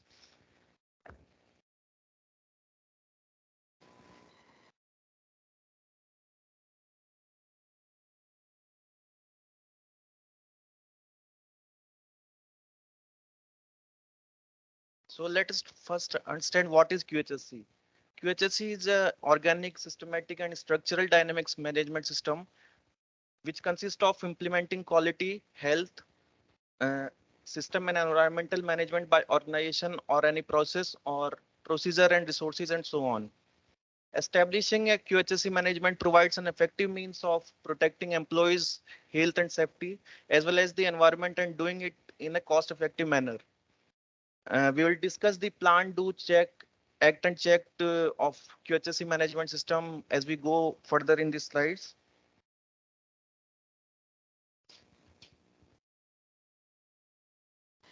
So let us first understand what the importance of QHSE rather in a whole oil and gas industry, but also especially in drilling operations. As we know that the operation involves high risk activities, including but not just limited to exploration and production and processing of highly inflammable and explosive materials. There is a massive investment is being done in drilling, especially in drilling operations with regards to skilled manpower, expensive machineries like rigs, pumps, compressors, and other heavy equipments that are required at a drilling rig.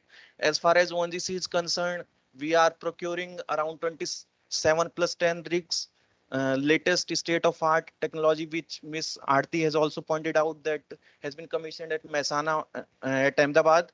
And in the same way, ONGC has invested around 6,000 crores in procuring those state of art rigs that minimizes the human intervention, which will be the primary focus for all the industry and all the companies going forward from here.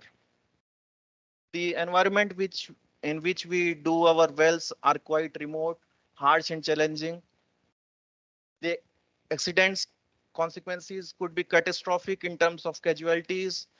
There could be environment pollution, property damage, and a reputation damage to organizations also in case of any accidents. Let us discuss some of the accidents which happened globally and at Indian level during drilling operations. The worst operation that came to my mind was at Macondo by a BP rig at Gulf of Mexico. Well got blew out in April of 2010, which resulted in explosion of a submersible rig. 11 people lost their lives, and it took almost 87 days to cap the well. And an estimated discharge of 4.9 million barrel of oil was discharged into Gulf of Mexico that made a very huge environmental damage.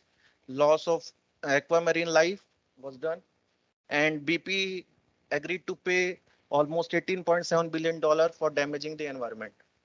And if we talk about this in perspective of what is the damage of company, so like in recent news, we are hearing about this Sri Lanka debt crisis. So it's only $50 billion. And you can see what amount they have paid for this. 18.7 is a huge amount. Sorry, can I just take water?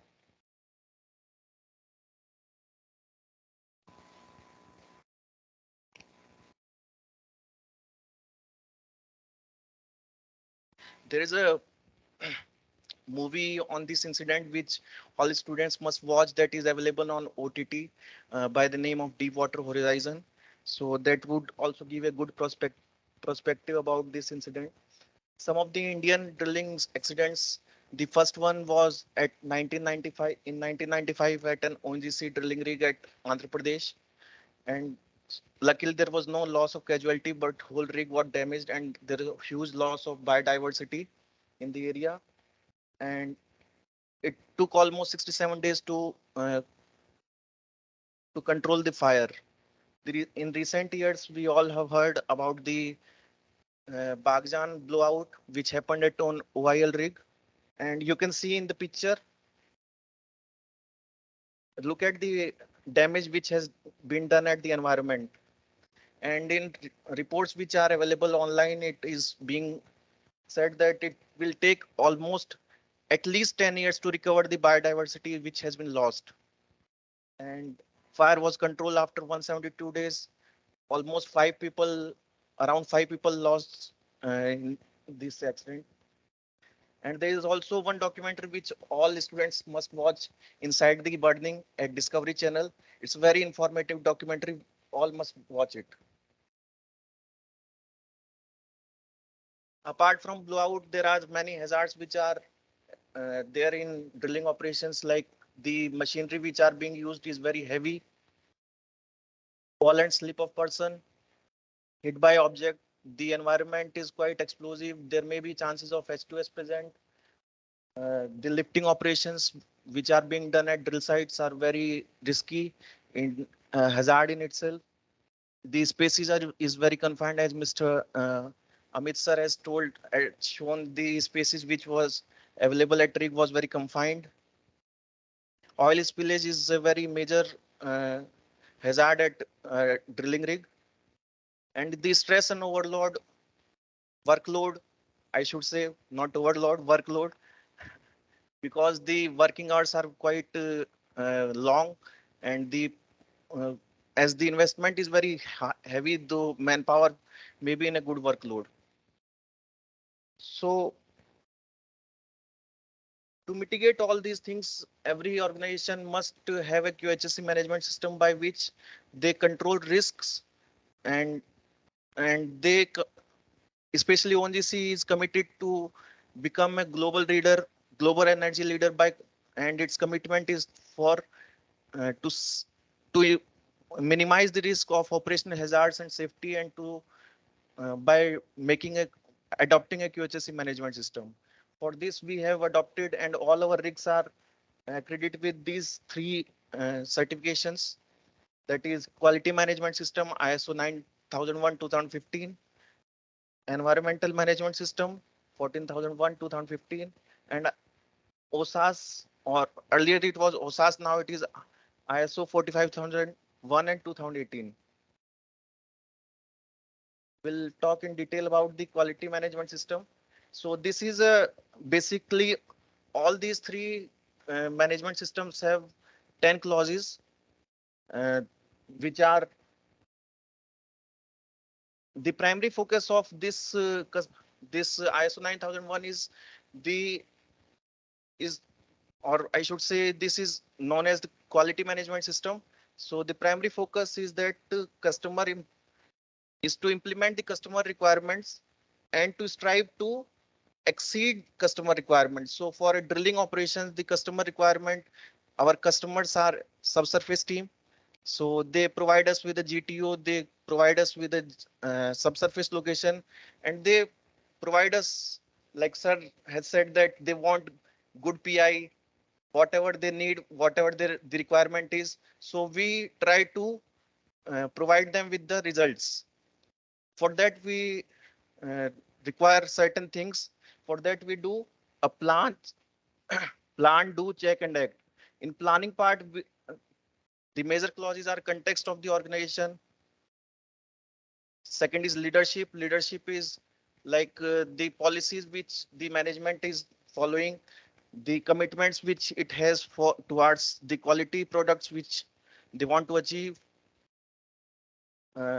In planning part, they like we have the actual days for a well to be drilled and what we are planning to do, in how many days we are planning to do, the cycle speed, the commercial speed, the rig building time, how can we minimize it? These all come under planning part. Then in do part, we have the support and operations part. In support, we need competent manpower that management is providing us. Then the trainings, the manpower should be trained to work in the hostile environments and the specialized jobs. The outer part which we require, the outer support, like the materials which we require, like casings, bits, that the management has committed to provide. And support is also required for the calibration of various instruments which are being used at the drill site. For operations, in drilling operations, there are many operations which go in a stepwise manner, like cementing, logging, mud preparation, rig down, rig up. So for all these operations, we have made certain SOPs, standard operating procedures. For checking part, we have time to time internal audits, the sectoral audits, the DJMS audits for OSD audits, and we implement its non-conformities to make our operations in a safe way. And act is the most important part for any quality management system to be a successful one. The organization should aim for continual improvement. For ISO 14001 and 2015, which primarily focuses on the safety aspect of the QHSE management system, we have made our own environment aspect manual. The key features in this ISO 14001 2015 are generation of noise, which is coming from our power packs, mud pumps, drawworks. So a routines noise survey is being done at our drill sites. Generation of exhaust and smoke that is coming from our power packs. So ambient air quality monitoring systems and the surveys are being uh, done by outside parties, third parties. Generation of drill cuttings and recycling mud, as there are certain guidelines to use water, fresh water by GPCB and Central Pollution Control Board, that only 25 meter cube water can be used per day per well. So we try to recycle mud as much as possible so that the environment doesn't get affected. Recently, we have made a MOU with the Gujarat Pollution Control Board for 351 wells. There 25 meter cube is the limit which we can use. Spillage of chemicals, oil, and burnt oil, we try to minimize as much as possible. And the burnt oil, we cannot just throw it away. We have to send it back to the respective places, and that can be recycled, or that can be sent back to the OEMs. Generation of batteries, as the many equipments uh, are being used on batteries, so there are the batteries in our vehicles are of a certain life cycle. So as in our vehicles, we send our batteries back to our uh, the battery supplier. So in the same way, ONGC is also has also made a discarding policy for batteries. Generation of scrap items and HSD consumption, we have made a target of to reduce HSD consumption by 2% year on a year. And by far, from last 5 years, we are being able to achieve it, and achieve it even with last year at Mehsana asset, we have reduced HSD consumption by almost 5%. Now ISO 45001, which is the latest mm,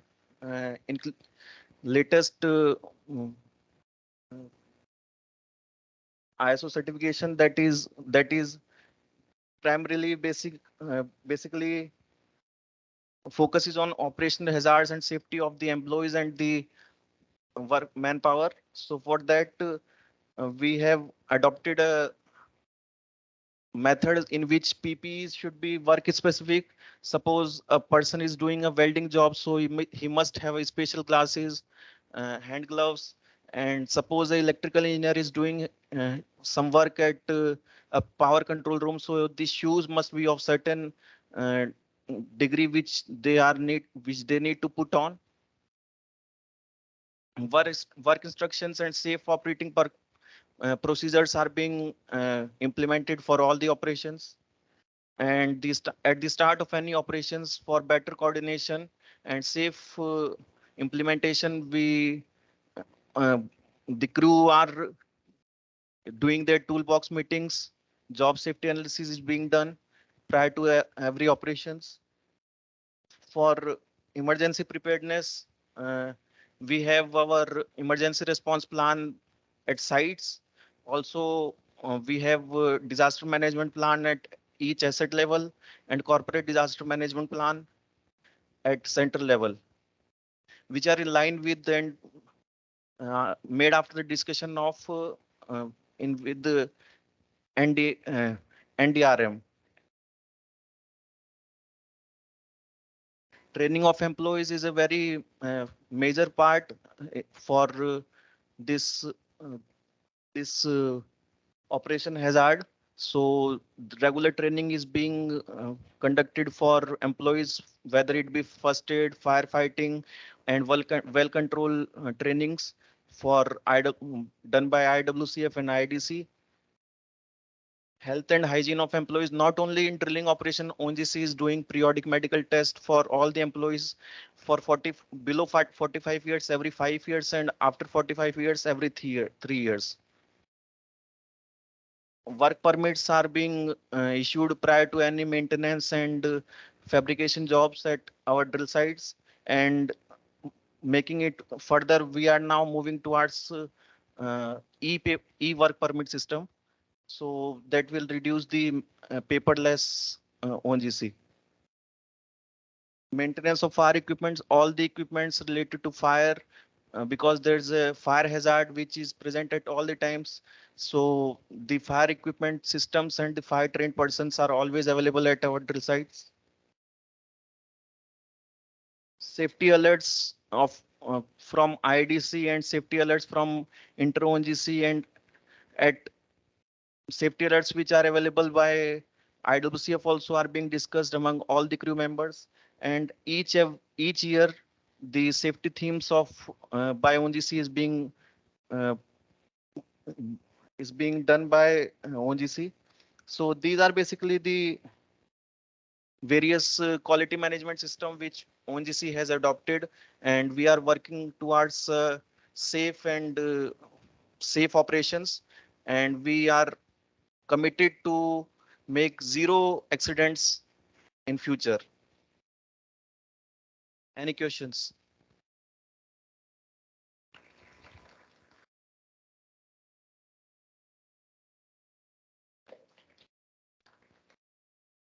So I suppose the team will be happy. I have completed my presentation in 20 minutes. Thank you.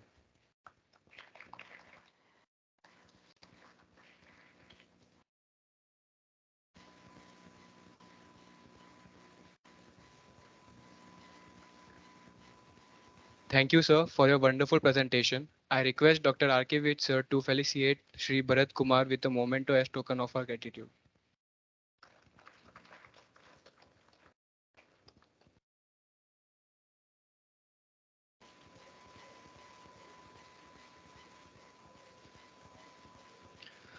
Our next guest is Shri Karak Singh. He has a long list of accomplishments in his 30 years of service at ONGC. Having served as a Chief General Manager at Neelam and Tripura fields, he became the first asset manager of India. He also served as a president and E&P activities at Esser Oil Limited. During his tenure, Esser established E&P and managed the acquisition of 13 E&P blocks for oil and gas exploration in India and abroad. I invite him to take over.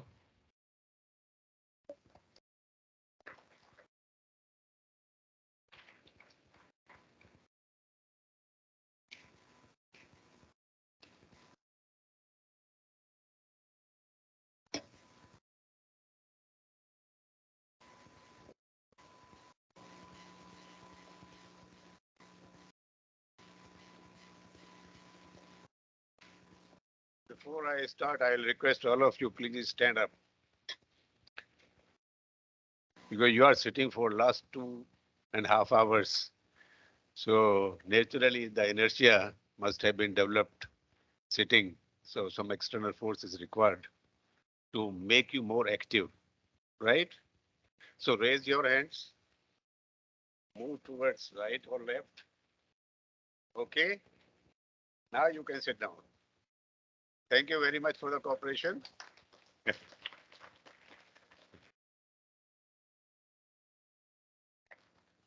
Well, though I'm very old compared to all of you,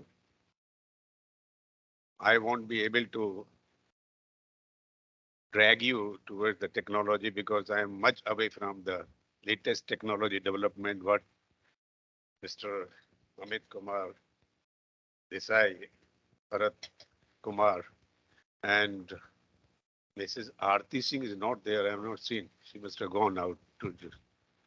So whatever they have taken, but I like to go only through extempo, whatever I could recollect. And you know, old age, the forgetfulness is very common.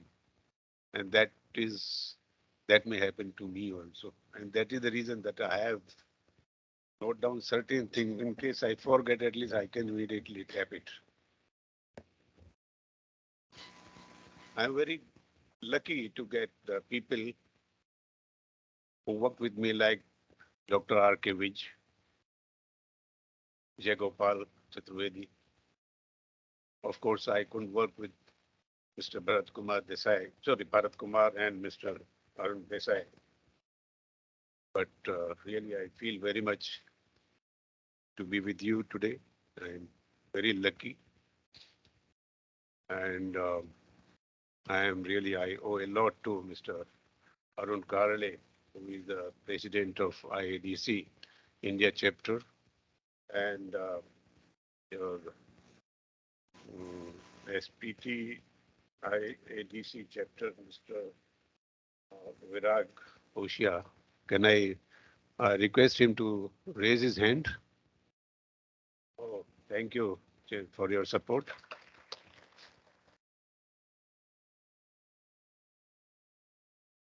So that way, before I start, I would like to thank all the faculty members of PDEU who have given the opportunities to the people who were sitting idle at home but have been invited to give a talk to you. Our topic is the asset-based management. I don't know how many of you know about the asset. What is asset? Your body is your asset. How to keep fit yourself, that depends on you as an individual.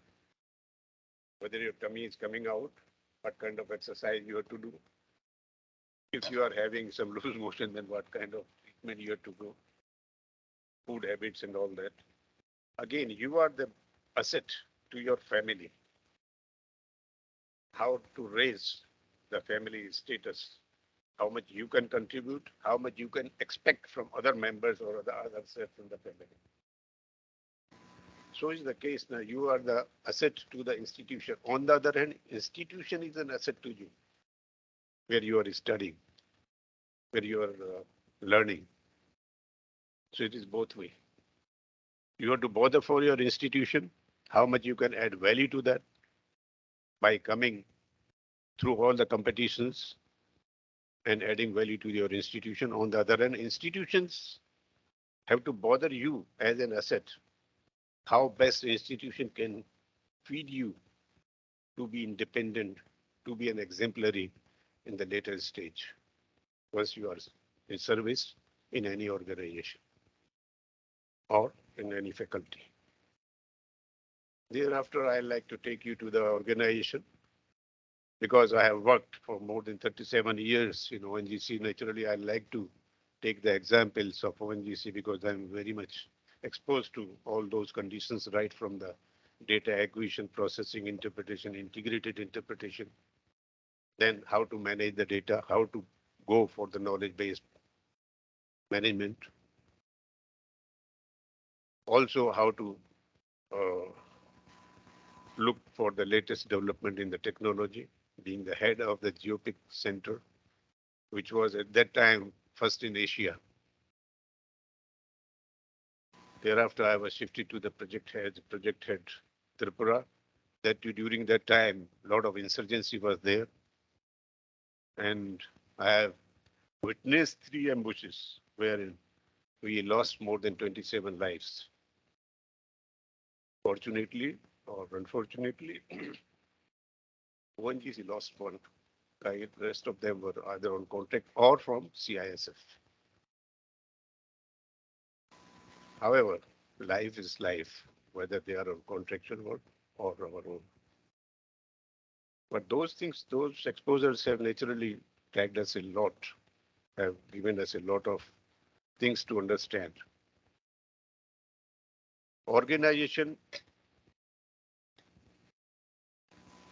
any organization, to start with, go based on the functions, function-based management. So was the case with the ONGC.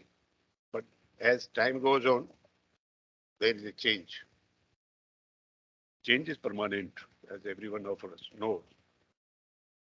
However, change is not painful, but the resistance to change is painful. People, they resist, go for the change. Change is not only in the age, change in the whatever you are, whatever you are learning today, tomorrow you will be teaching others. That is the change. Whatever job you are doing today, some other assignment is given to you, you may resist not to change because of, again, many habits, the Newton's first law of motion, that's inertia that works. One will not like to go until some force is there. ONGC in mid-90s was facing a problem that we were not getting much accretion or much oil, additional oil. We are not able to add much oil or hydrocarbons, and our fields were aging out. Therefore, the total revenues, what we were getting, what we were earning, what we were yielding, was becoming static. Whatever adding we were adding oil, no doubt, but it was not as much we were losing because of the old age of the fields. Expenditure was going on every day. Naturally, the expenditure was going high in every respect, whether it's take of the exploration, production, development, or maintaining the manpower or the head offices of the overall cost was going up. So naturally, the necessity was felt Why not to go for the organization for transformation and make it more sleek? How best we can shade off the extra flap? How to go for winning out the unprofitable ventures? How to consolidate the positive business activities? How to reorient the overall structure of organization to make it more efficient, and also to reduce the overall cost, whether it's the overhead cost or the activity-wise cost, or for the breakup of that. So ONGC decided to engage the faculty, that was McKinsey, USA, based McKinsey. They were given that assignment to transform the organization under the project that is OTP, Organization Transformation Project. Later on, it was CRC, that is Campaign Rejuvenation Company. So,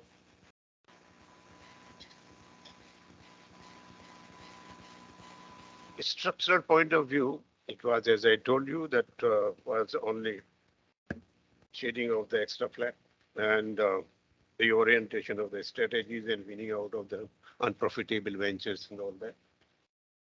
And managerial point of view was, in the functional based management,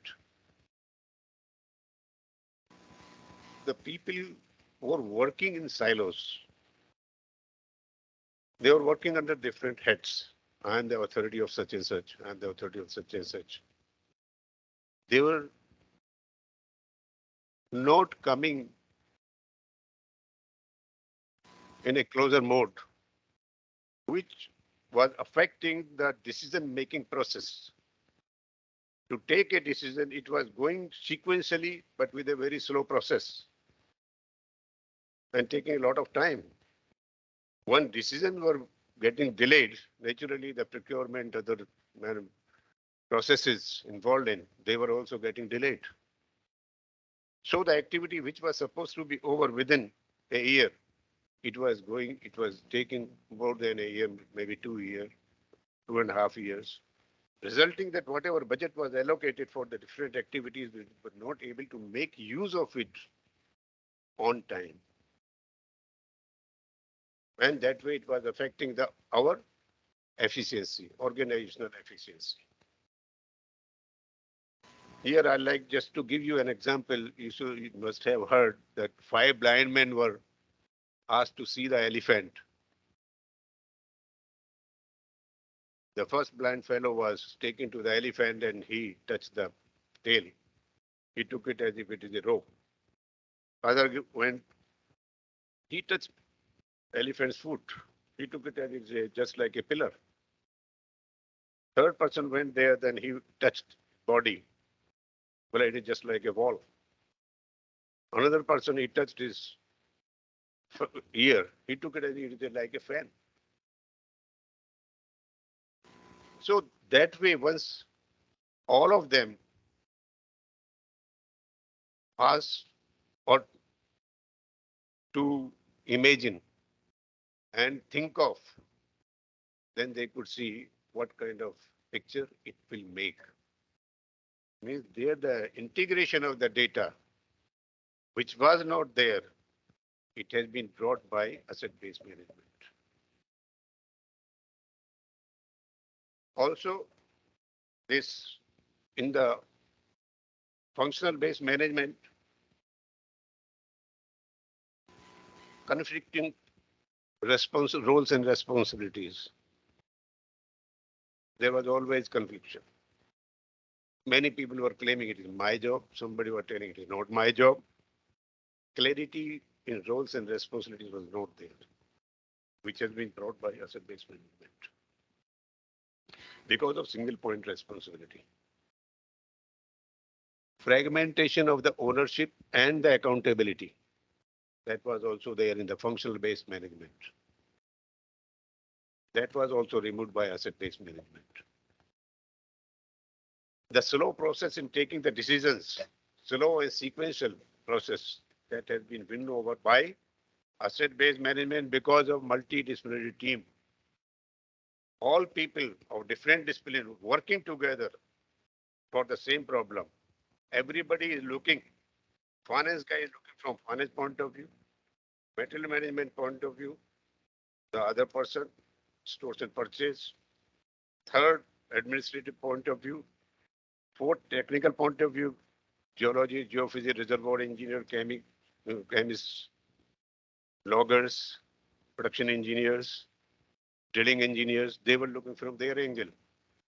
So that way, everybody was discussing across the table for the same problem. Point is, whatever decisions they were taking for months, they were able to take the decision within hours. That makes the difference. Where the efficiency was not at all to the mark of an individual's potential, here they not only tapped, it has been exploited. It has been properly utilized through asset-based management. Another part is it is much more cost effective. Saving time is saving money in every form. That was the thought. And these were the processes which forced organization to change from functional-based management to asset-based management. Now the point was for ONGC, how to test whatever they say. It may be theoretical, it may not be practical. In theory, many things you can prove, but once you come to the practical form, then it is different thing. Then McKinsey asks, you give us 2-3 projects, we will like to test them. You test us. And not only we, so not only ONGC is going to adopt this kind of management, many companies globally like Shell, Mobil, BP, Aramco, Exxon, they have already adopted. Why not ONGC? Why ONGC is delaying in adopting it? Why ONGC is not convinced? Then ONGC decided to give them one onshore field and another offshore field. Onshore field was from Assam, however, it couldn't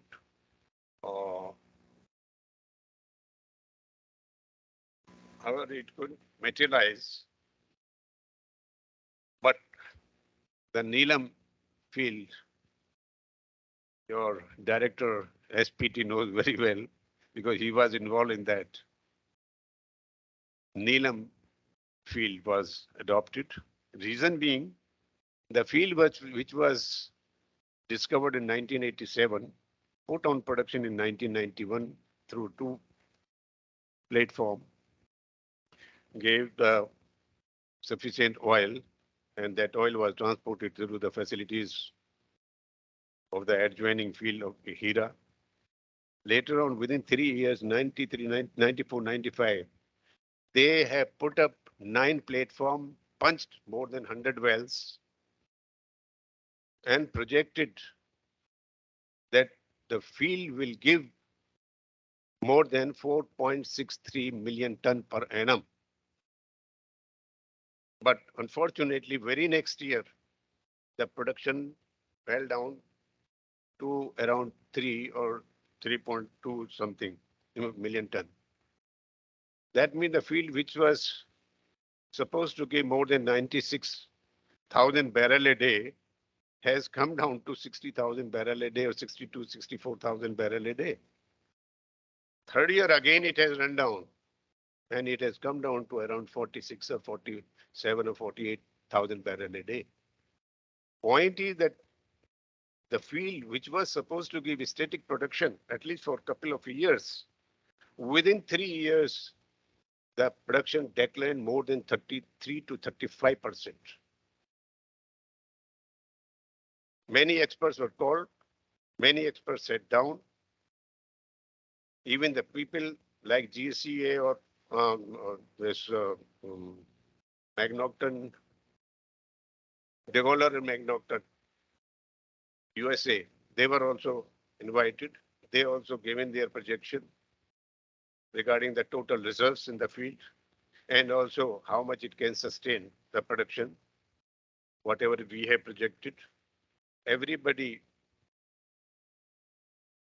told that the field, whatever is expected, may not give that much, but it may sustain to the tune of around 3.3 or 3.8. I'm not sure about it. Million ton per annum.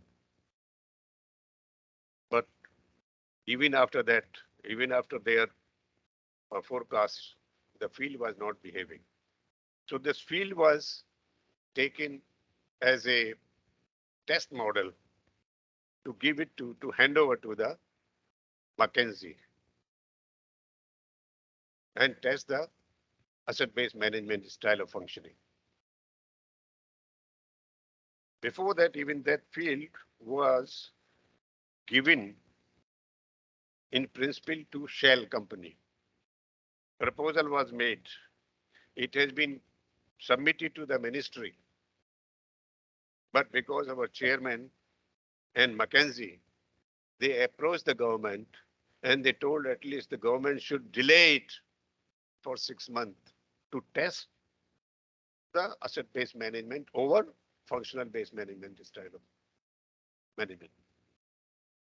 Ministry agreed.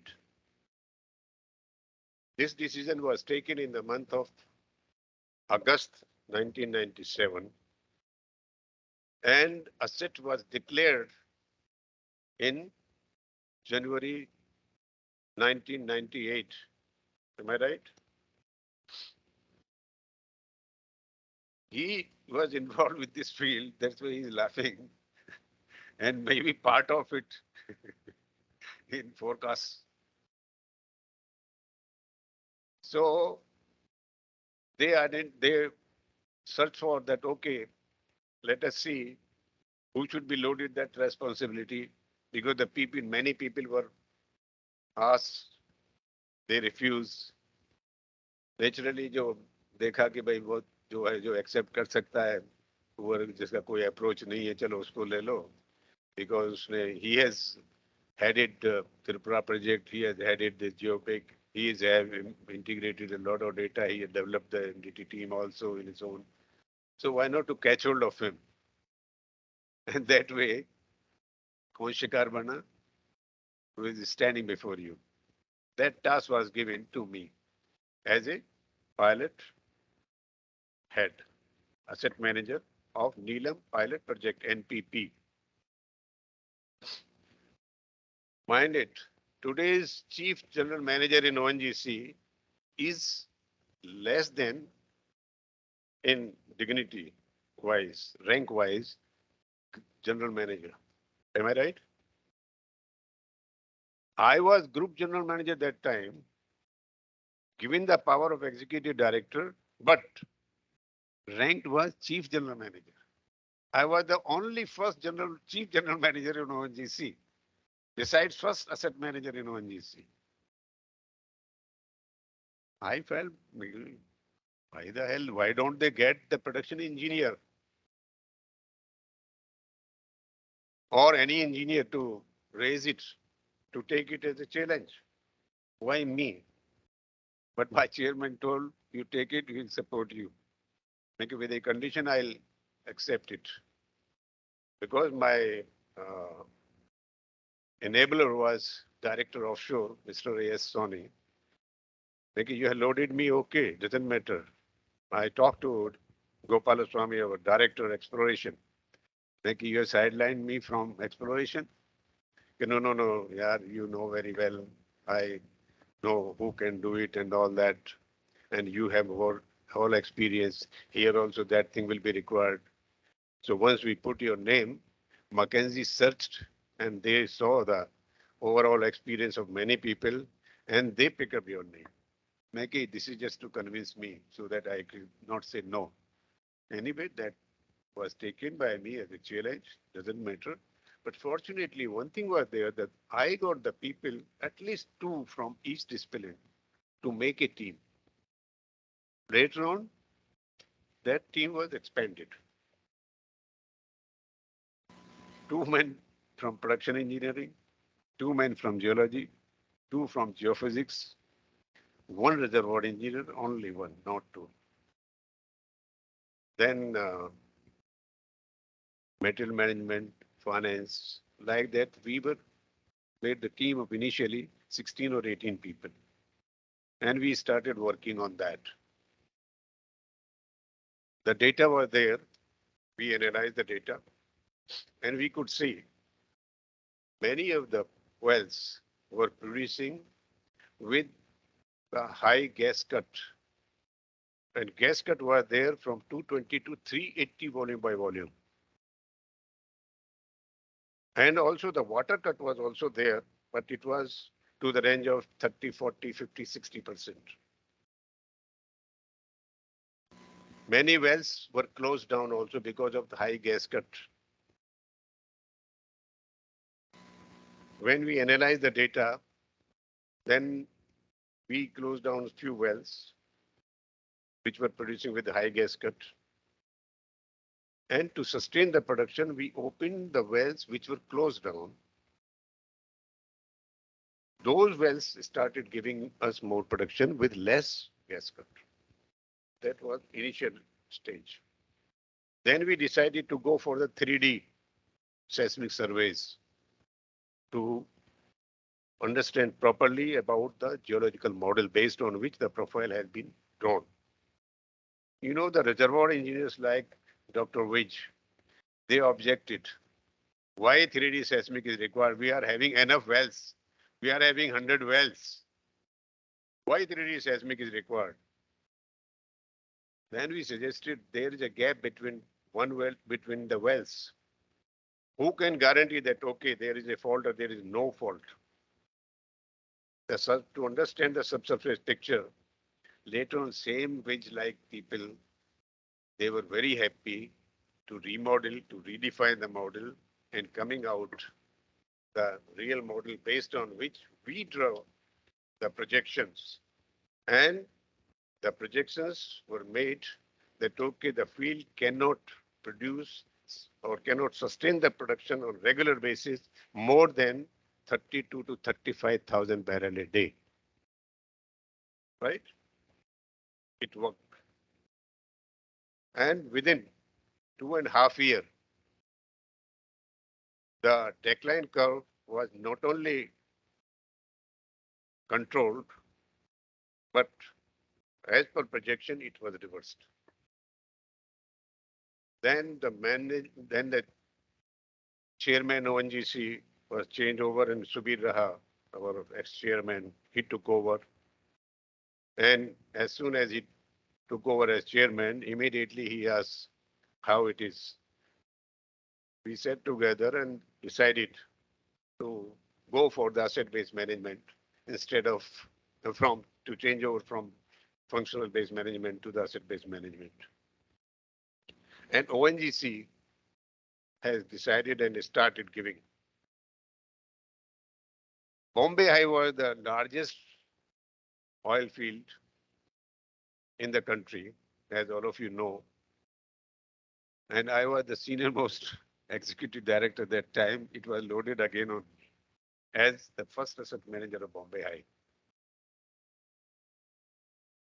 Within 2.5 years, there also, or around 2 years, I think we have added around 76,000 barrel a day from the same field.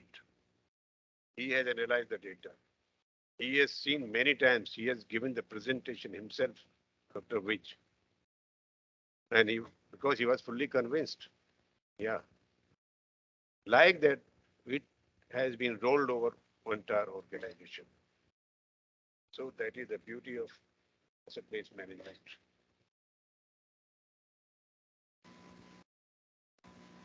Now, you know how best we could control all these things. we divided all the manpower into basically three teams.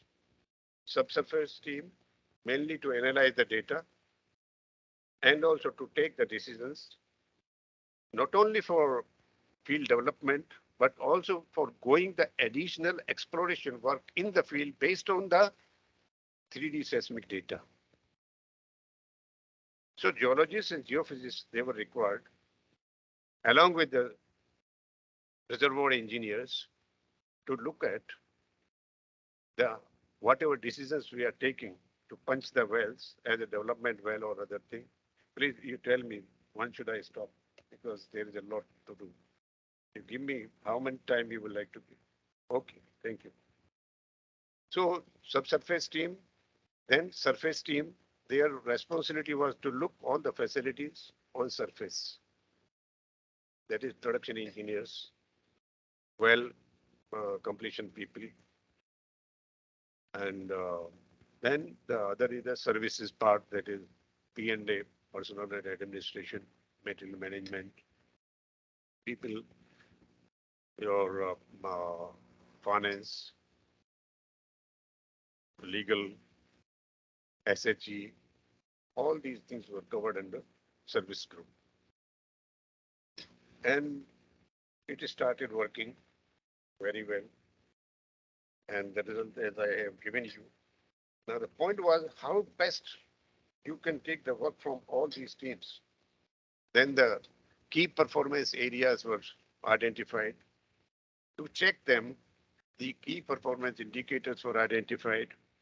Once they were fixed and accepted by the management, then we were reviewing them periodically, month-wise, so that month-wise revision will help us to see where we are going, whether it is cost effective or not, whether it is raising the efficiency or not, whether the performance of an individual, we are extracting the best out of them, or whether our knowledge base is becoming strong or not, or where are the loopholes to improve it further.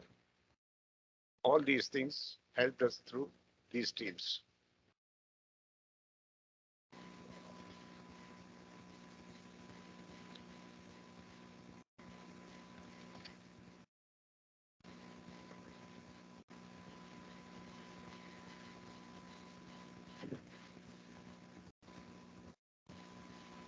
In the form of challenges, as like to see that all the functional heads, they were losing their authority, whatever authority they were having, because they were losing their hands to the assets, and asset-based management, asset manager was having all power, single point responsibility was there under him.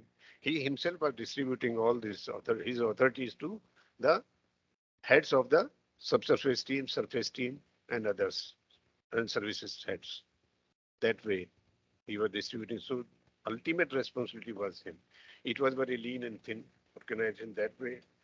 Easy to administer, easy to govern them. Risk of dilution of the technology, in the sense, once the functional head were there, they were training, they were having, everybody was having very excellent, they were coming out from IITs and IIMs. Therefore, you cannot doubt their potential. However, once they came to the asset, their knowledge was utilized in different form than as an individual. It was not utilized properly once they were working in solos. It was what way was utilized in case of an integrated mode team or MDT team, multidisciplinary team. So functional heads, they objected, and they found it very difficult. We are losing over this thing. Then management decided, no, don't worry. You see, asset will require your support as an expert, not only your support, internal, even external also. Not only they will like to have the support from institutions in ONGC, but the institutions globally. And you may be as the chief of those services. Therefore, all these chiefs of services have been worked out or make it more efficient, make it more performance oriented. So the point was, again, the functional nature of the support services like HR, finance, metal management, HSE and others, their inertia was taken, we were controlling them because particularly P&A people, they and finance people, they were having the command. Once the proposal was going to them, then they were controlling the technical people, geoscientists and technical people. It was the asset-based management. Because main issue was only technical and geoscientific. This organization is mainly meant by geoscientists and the technical engineers, not by P&A, not by metal management, not by finance. Finance is everywhere in every form, but finance, how best we can make use of it, has to come out from the geoscientists or technical engineers. That was the issue. So these were the main issues and the key learnings, as I already told you, whether it is a managerial point of view, whether it is a structural point of view, whether it is a reorientation of the organization, everything has been well reflected, well managed. Also, it has become the more cost effective, very efficient. And the last, it has been given the due weightage to the quality of safety, environment, and health. It is, I think, Bharat has already covered a lot on quality of HSE. I'd like to say only to make you understand what is the function of the skin in our body. That is a protection. Protection of all the limbs and the parts in the body. If your skin is damaged, you don't know any part of your body will be damaged. So first and foremost, the organization which are keeping very strong base of QHSE, their performance will always be higher and higher. Once you are healthy, mind it, your efficiency will raise. Once you are weak, you may be very healthy in look, but output may not be to that degree what you want, what you desire, what organization require. So all these aspects have been well covered in asset-based management. And I don't think there's a lot I can go for more, but I won't like to take more time because Jai Gopal Chaturvedi must be waiting when he should come back and he should get this platform. So this is here I like to finish it. And thanks a lot, my dear students, ladies and gentlemen, for your patience hearing me, an old person. I might be the oldest in all. Thank you very much.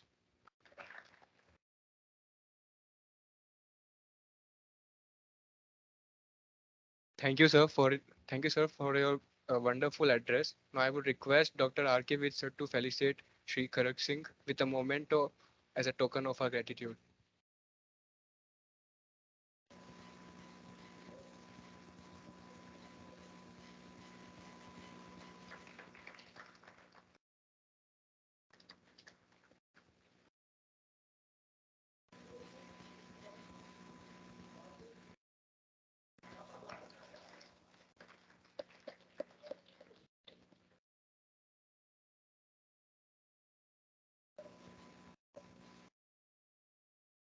Our second distinguished guest is Shri Jai Gopal Chaturvedi.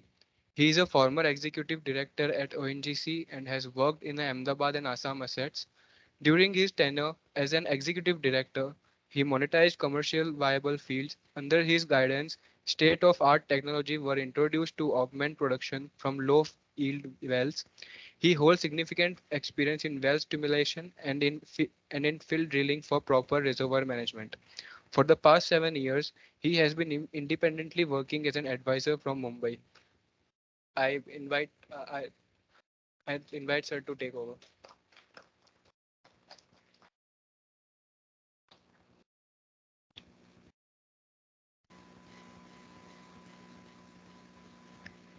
First of all, thank you to Singh sir for offering me this platform early. So all the invited guests, the distinguished faculty, and the young, bright minds. Very good afternoon. Good afternoon. Things I've only wanted to test your muscle power and to give you blood circulation. I thought let me test your vocal cord. How much energy you have in the energy university. Okay. Well, my compliments to all my previous speakers for having an excellent connect with the audience. And also I wish to compliment your director SPT for selection and choice of the speakers. And when I say compliments to other, I expect it would apply to me after I finish. Okay. The subject of asset management, as Singh Saab rightly said, is so vast and so complex, it may require few days of a conference to actually get the essence of asset management. It is not so simple. But since you are in the process of at least learning, having some knowledge, how the current corporates function, that way some knowledge should be available with all of you. Singh Saab very rightly said, it was a transformation basically from our functional management over asset management. If you see the journey as he described, that he was the first chief general manager, that he was the first person to be given challenge to revive our Neelam Hira field, which was obvious. It was almost going to be, disinvested from ONGC. Now, these are the changes which are required. Any organization, whether it is corporate or otherwise, cannot sustain if you cannot continuously breed into the changes in your functioning. We were just discussing when some reference came of P&A and finance and all that. We popularly used to condemn P&A by saying it is a panga adanga. That whatever proposal you send, there will be first obstruction there. And when it goes to F&A, it's a final adanga. So unless now then we change P&A to HR. Now what happens? Next door you have a school of management. Now they have to bring some new concepts in the management theories. So they need to revise, they need to coin some new words. And that is what is the management students are taught about. So who comes into management? All the engineers, maybe the doctors, all kinds of professionals, they come to the management college. And then whatever their background, they will either go into insurance sector or to the finance sector. They lose their own, identity for that matter. Why I am referring all this school of management issue? Because they are taught how do you rejuvenate or bring some changes in the current functioning of a corporate so that it functions in a much better way. So when we talk within ONGC, in fact, there had been a number of attempts. As and when any corporate starts stagnating, when there is no further excitement, then some changes are brought in. We had several attempts over. Singh Saab has worked for 37 years in ONGC. I worked 38 years in ONGC. We have seen the journey of transformation within ONGC. From functional base, we used to have directorates. Singh Saab would agree with me. We used to have directorates of geology, directorates of geophysics, directorates of drilling. And as he rightly said, they were functioning into their own silos. No matter there was an excellence in their profession, excellent in their technologies. But unless these technologies are brought together, we cannot get the desired result. So we started, okay, how do we bring changes in our functioning? We gave this task to a major agency, so much so that even ASCII, Hyderabad, we asked them, can you suggest some changes in ONGC so that we can function better? They came with a suggestion that ONGC is spread over entire country, eastern region, western region, southern region. That is how we used to call NRBC, SRBC, ERBC, WRBC. He said there is a disproportional distribution of the manpower and resources. So if we have to extract the best out of this, all these 4 regions should be converted into independent companies. If any one of you know about Coal India system, they have different, coal companies like Western Coalfield, Eastern Coalfield. They have MD for each company. Only their MDs are on the board of Coal India. So on the similar lines, this suggestion was given. For some reason, it was probably not agreed. In fact, Mr. Kaul, who was our Secretary Petroleum, he was given the task wherein he suggested these 4 different companies, and to regulate their functioning, there should be a regulator called Director General of Hydrocarbon. Now, even till date, it has not become a regulator. That is a different story. We will not go into all this. So what I wish to only convey, later on, McKinsey was brought in because of their international exposure, that how they are suggesting management of other major corporates. And I had an opportunity to visit Aberdeen in UK, Scotland, where this BP has its headquarters. British Petroleum has number of units spread over entire world. They had that time nearly 40 independent units working in 40 different locations. Now, what they were facing the major difficulty, that they were unable to take independent decisions. Everything has to come to the headquarters. So it was suggested that each of these units should function as an asset under an asset manager who should have independent authority to take independent decisions. So a system was developed, and what they did, the BP board has only 2 things to offer to them. That each asset will come with their plans, projections, submit to the board. Board will only accept 2 things. They will decide the budget based on the activity that you have planned, and also target fixing. Beside that, there is a total freedom to the asset manager. They do not have any captive services with them like ONGC. And it was suggested in ONGC also by McKinsey that each of your services like drilling service, well service, logging service, they should be carved out as a separate company altogether. And there should be no compulsion to ONGC that they take services from these captive services and all that. There should be a real competition. And whosoever offers you the best services at the best rate. In British Petroleum, for example, they have their own captive research center also. But each asset is free not to approach their captive service. They can go to the market. They have their own research center, but they will go to Johnson Research Center. So this is the way the asset management can function effectively. And that is what we wanted to copy. Now, problem in India is we do not copy as it is offered because we have different conditions. So we always have some leverage. Now we have adopted the asset-based management, but we retain these captive services also with us. They are a part of our corporates, and we cannot ignore their services. Whatever cost we have to offer, we'll have to pay for that. We had a concept of profit center, also expense centers. Unless each entity is able to generate, the profits for their resources, how can they make innovations and come out with new technologies? So it's a very vast subject, but nevertheless, I thought that since you are at this stage, then you will be joining the industry subsequently. So if you have some ideas today, you can build up on that, and you maybe when you are in active service, you might even suggest some better improvements in your area of work. See, I did my MBA from International Management Institute, New Delhi, way back in '87. I was asked, what are your expectations? And mind it, the IMI was actually institute for those who were in the private sector, and after 2-3 years of experience, coming to the management school for upgradation of their career. And I had no such compulsion because I was nominated by ONGC to get this exposure of management. And then I was asked, what is your expectation? So my answer was very simple. Because I had no option or choice to leave ONGC and join some other better companies or better remuneration. So my only concern was that whatever function I am handling today, by going through this management course, can I bring improvement into my own functioning? If I'm a drilling engineer, I'm a rig in charge. After this knowledge, can I bring improvement in a working at the drill site? Well, that should be the concept of management.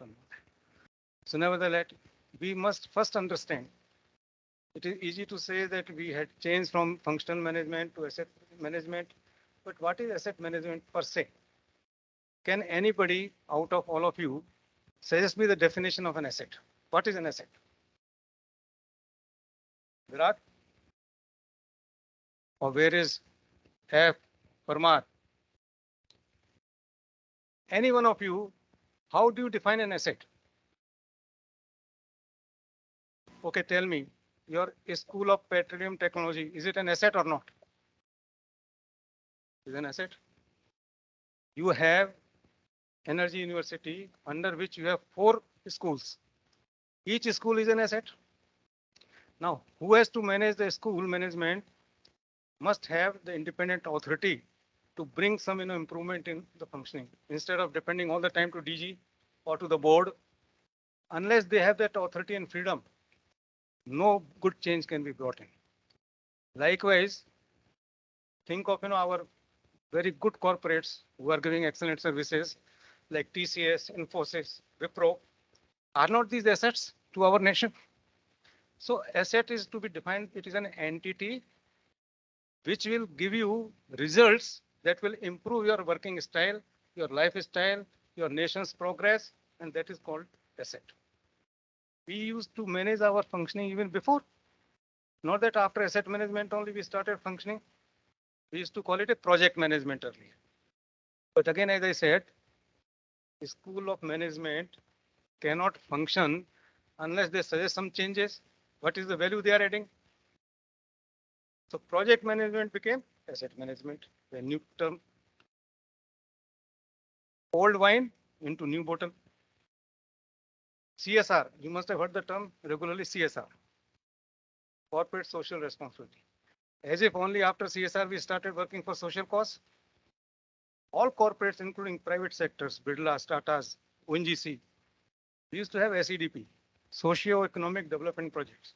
Now SEDP has been recoined as the CSR. So let's not worry about that what terminology we are using. What is the focus? What is the goal? What is the objective? Are we able to meet those objectives? That is the essence of the asset management.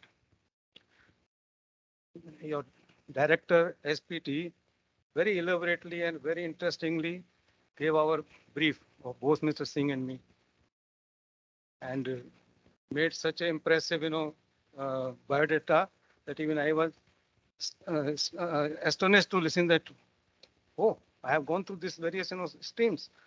As an exploration person till I was general manager, I was working my exploration stream as basin manager in Calcutta under the revised asset management structure. That means now the basin manager has independent authority to decide on the exploration matters. And we did it. We even proved the presence of hydrocarbon gas in Bengal Basin. Now, having worked as exploration chief, all of a sudden I get a transfer order as the chief of HRD in ONGC. What an exploration man has to do with the HR? Now, no other person than the great leader, late Shri Subirha. I checked up with him that why have you picked me up? I am a geologist, exploration person. What have I to do with HR functions? He said, as basin manager, are you not managing employees? Are you not in touch with your employees? Are you not handling the union problem, the officers association problem? Are you not handling the management, your material management or finance or everything? So if you can manage all these things, unless we manage human resource, and that is where he said again, the biggest asset for a corporate is human resource. That is the employees. If you can manage employees, then we can do much better progress. So I shifted my wing from exploration to HR. And then there was an issue subsequently that one of the biggest and the largest asset is spread over in Northeast. There is a need for asset managers there. So from exploration to HR and now to production asset. When we talk of assets, I will tell you in detail that what type of assets we have within ONGC. Now, asset manager Assam, which also was with me, And we carried out very many experiments. The first time, the hydrofracturing, and we invited Oil India and others, and they were so happy and impressed that they wanted our services to be used there. So we brought in certain innovation technologies. Direction drilling, Mr. Mishra was there, A.K. Mishra. I mean, there were difficulties at times. We did not refer any matter to headquarters. We decided at our level, got results. So this is where Singh very rightly said, what is the crux and the soul of asset management is the MDT. He had two geologists, two geophysicists, one reservoir engineer. Now, this was a multidisciplinary team. And the multidisciplinary team with their experience and expertise would guide and advise the asset manager. In normal functioning, the functional head will have his own ego, his own decision making, and may not probably allow new things to come up.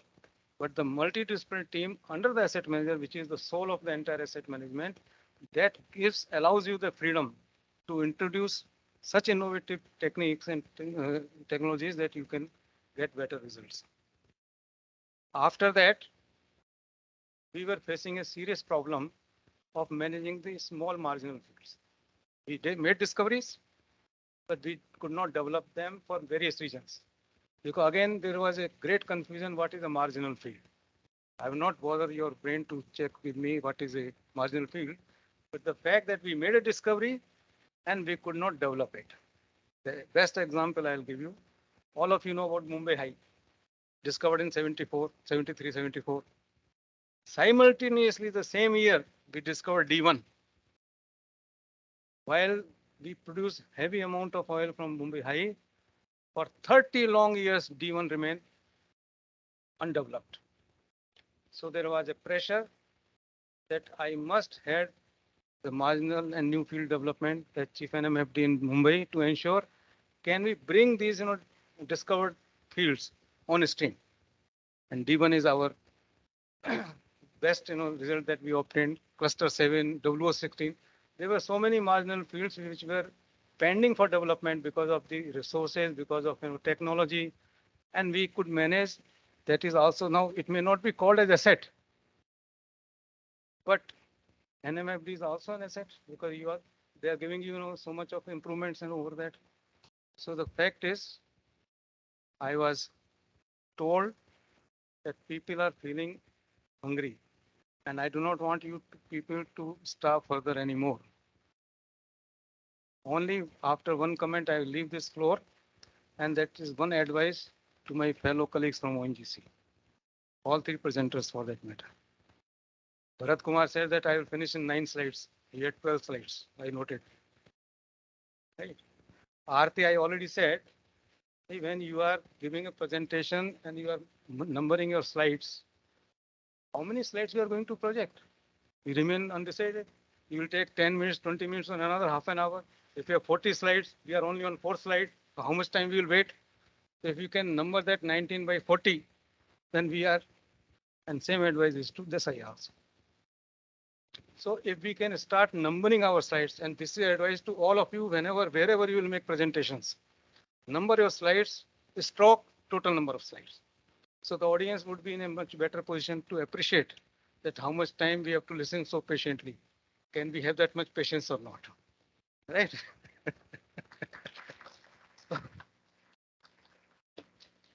And one thing more, let me tell you. When we got the schedule, Virak sent us the schedule of this entire day's program, timing also, this much time to this much time. So I was wondering, should I make a PPT? So I checked with your director SPT, Michael Weiss. Shall I come with a PPT presentation? Yes, sir. Extempo. And I noticed, as I have witnessed when even Singh Sir was speaking, that all of you were engrossed. You were at least paying attention to what he is speaking. When the person here, speaker, is making a slide presentation, your attention is on the slides, not on what he or she is speaking. So this is the advantage of extempore presentation. And it gives you a real sense that you get totally connected and try to imbibe whatever lessons that you can learn from it. So I wish SPT, and in fact, incidentally, I feel so privileged that I had been visiting this campus regularly, even when I was asset manager Assam, Ahmedabad, and Dr. Viz was, working with me. He used to frequently come make presentations here. In fact, in this auditorium also I made presentation, and I so appreciated last time. Now you are giving memento to the speakers. When I finished my presentation and the memento given to me was inscribed with my photograph on the memento itself. So fast they did. So I'm privileged that I had been invited again to this distinguished campus, and I wish particularly all the students here, when you leave this campus, you should leave it with pride, and your confidence will earn you a better prospects and opportunities in the industry. Best of luck to all of you.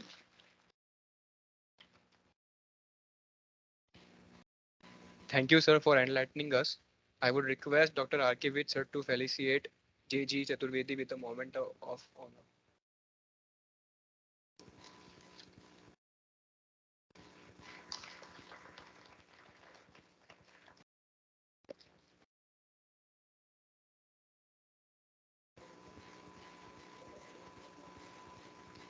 Our next speaker is Shri Kuldeep Rohilla.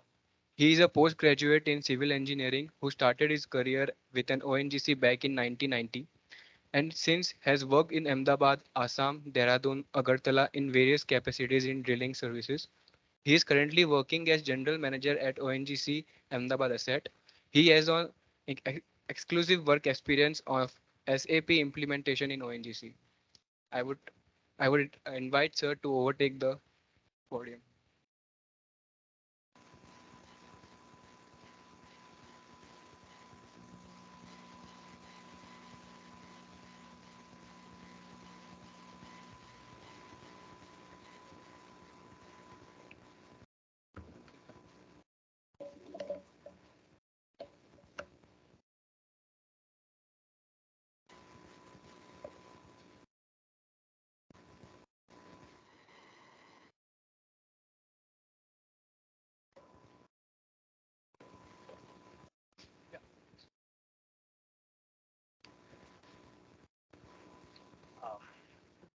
Thank you.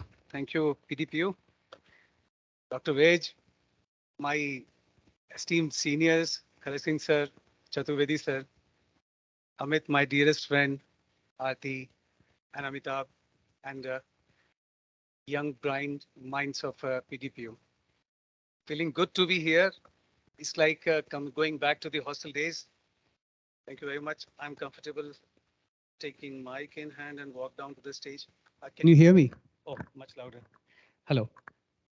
So after all these wonderful talks, I feel so small to talk about a kind of a menial issue. But this is really important to know about contract. Many of you might be, when you pass out of the institute, you can get a posting in contract cell. So it's very, very important how to manage the contracts. These days, we might not have every kind of service in-house. Definitely, we might have to outsource many of them. So you should know what contract is, how to draft it, how to get it approved. So I'll take you very hurriedly to the various steps of the contract. So coming to the contract. So first of all, let us understand what is contract. Contract is a legally, I'm reading it out because it's a definition. The contract is a legally enforceable agreement that creates, defines, and governs the mutual right and obligations. See, that's why I have underlined it, mutual rights and obligation among its parties. The contract typically involves the transfer of goods, services, money, or promise. So what important is promise to transfer any of those at a future date. Source Wikipedia. So promise means by signing a contract, we are making a promise. It's a mutual promise to each other. So I'll draw your attention to a promise which you make every day. RBI makes with you every day. What that is? Is money. That means RBI making you a promise by a written signature. RBI says, Governor RBI says that I promise to pay the bearer the sum of 10 rupees and whatever rupee says. If it is 10 rupees, it will say 10 rupees. So that's a declaration of RBI governor in a way that I promise to pay the bearer a sum of 10 rupees. It simply means that if somebody is holding that much of rupee currency in his hand, that means it is the liability of RBI to pay that much of goods or gold, because currency is issued, you must all be knowing, it's against the gold. So that's the importance of contract. So everybody must be having, though it is digitized, but currency is currency. So that means it is the importance of the promise which two parties makes each other. Now, before I go to the various steps of the contract, I feel so small to speak contract management in front of these industry giants. But what if it is broken? So I just wanted to sensitize you guys कि contract अगर टूटता है तो कितना serious होता है.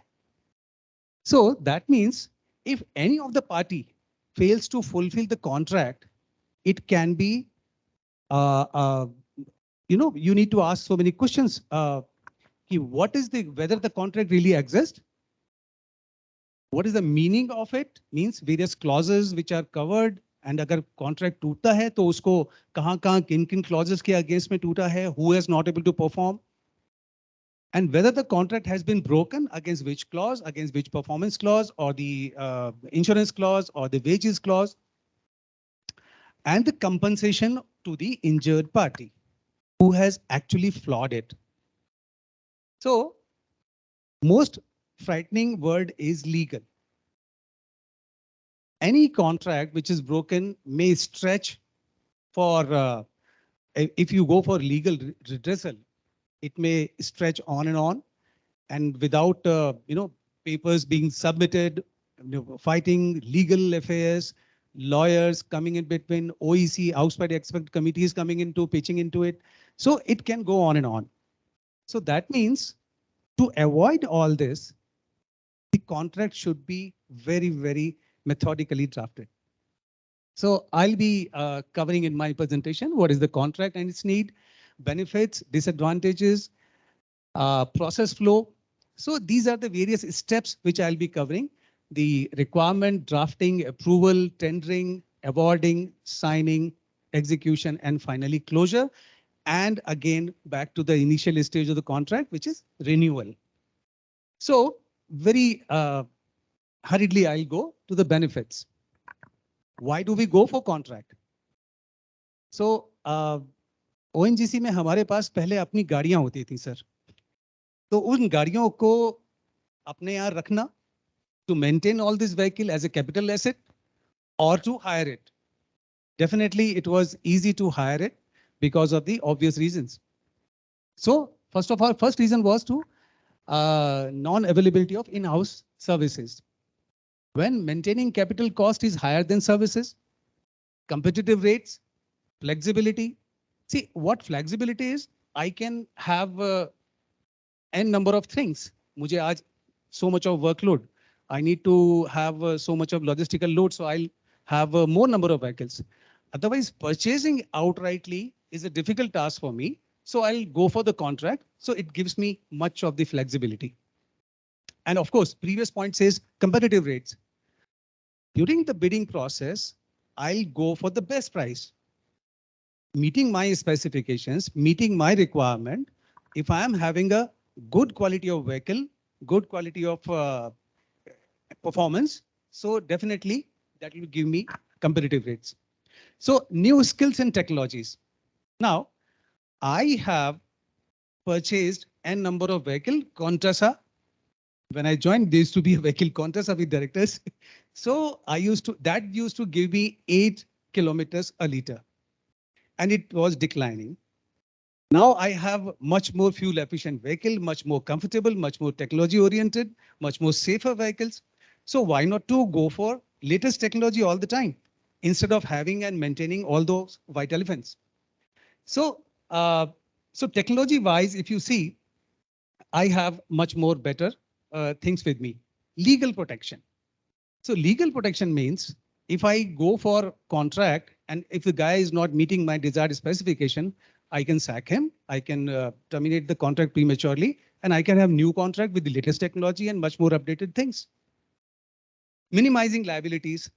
Of course, I don't have any liability. So an instant impact. That's the most important part. Immediately, I'm having a thing which I want. Short period में मिल जाएगा आपको और उसका इम्पैक्ट जो है वो जो मैं चाहता हूं कि मेरी ऑर्गेनाइजेशन में I should have this technology और दिस सर्विस और दिस गुड्स, वो सारी चीज मुझे इंस्टेंटली मिलती हैं. So this is a kind of thing benefits मुझे कॉन्ट्रैक्ट इमीडिएटली देता है.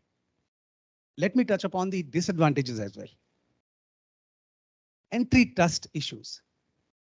See, when I sit with a contractor and I start to grab him, so आपने ये नहीं किया, आपने ये ऐसा करना चाहिए था, इसके performance parameters ये होने चाहिए थे. So definitely he'll try to see, because he is here to earn some money. That's why he has taken a contract. He's not doing anything in goodwill. So he'll try to do business because he has signed a contract. And my job is to get those parameters workable for which he has been hired. So there will always be an antitrust issue between the two parties. So there may be a breach of contract. And surely when the contract is signed between the two parties, somewhere he'll be flawed. I may be flawed. I may not be giving in proper. I may be deducting for so many things out of his invoices. So there will always be a tightrope to walk on in respect to the breach of the contract. Performance. See, my point of view to hire the service was to get a good performance, the desired performance which I have laid down in the contract. Now, he would, or the second party would definitely try to earn money, and he is there to make some profit, and my area should be to generate performance out of it. So there will always be a tussle. Termination of a contract. In extreme cases, we have seen termination of premature termination of contracts as well. Then whole lot of entire thing goes on. Hiring of new contract as soon as possible because you are having a lapse in between. Now again, blacklisting of the old contractor because you don't want him again. So it's an entirely chapter opened after termination of the contract. Clarity in clauses. So many a times what happens during drafting of the contract, you have drafted your contract, you have laid down all the terms and conditions, you are very clear about it. But the third person who is reading from a fresh perspective might misinterpret those clauses, and it has happened many a times. There is a contradiction of clauses. At X page, the clause says something else. On Y page, it clause say something else. So you have to be very careful in drafting the contract conditions clauses so that there is no ambiguity. But even then it happens because he's a third perspective, he's third mind. हम अपने legal section से भी उसकी vetting कराते हैं. But again, वो भी अपने legal से भी vetting कराता है. So there might be a conflict. So lack of clarity. Limitations. Limitations means, I mean, we both have limitations. जितना मैंने contract में लिखा हुआ है, मैं उसको cross नहीं कर सकता. I cannot ask him to do more. And he would not do more than if I ask him to do more. Because दोनों की limitations है. Whatever we have drafted in contract is a Bible for us. So there is a limitation. अब मैं contract के cycle पर आता हूँ कि how it starts. Sir, आपके लिए तो बहुत ABC लग रहा होगा ये. I mean, it's so. In fact, my talk was in the morning with Aarti, but because of some barricade going on, I had to rush to the site. So sorry for that, sir. Definitely, sir, definitely. So I have divided entire cycle into 3 steps. One is pre-contract, which covers requirement. How do you generate the requirement? what is the drafting of the contract, and approvals. There are lot many stages of the approval. Right now you heard my brilliant seniors regarding the asset management. So they had explained, how many panga and aranga we had, how many final arangas we had. So these stages will be covering how important is to obtain the approval, timely approval. So that's the essence of the contract. If you don't have services in time, definitely you are going to lose your performance, for which the very purpose of which you are hiring the services. Second stage comes procurement. Procurement means whatever tendering, procurement of goods, services, whatever. So they can be hiring of services, they can be procurement of the goods. So tendering, then awarding and signing of the contract. These are the procurement stages. Then final is post-contract. Contract sign ho gaya. The services are at the verge of mobilization. So what are your responsibility and what are his responsibility? So execution. Then after completion of the execution, I mean, let's say you have hired a services for 3 years. So after 3 years, you have to systematically close the contract. That's a closure. And finally, renewal. So that's the entire cycle of the contract. Before I go forward, because I'll be referring few of the contracts, I want to sensitize you guys on the whatever contracts we are having at Drilling Services Ahmedabad. So we have 3 rigs, though we have 5 owned rigs also. ONGC is owning 5 rigs in Ahmedabad. In addition to those 5 rigs, we have hired 3 rigs. To give you the rough idea how sensitive the rig contract is, we are spending $10,000 per day. It's an average. A few rig may be much costly and another is a little less. So 10,000 USD per day is an average kind of thing. So that means almost 33,000 rupees per hour. As I was sitting here, 33,000 rupees is due to him. So these are the rig contract, and we have direction drilling. Aarti is an engineer for that.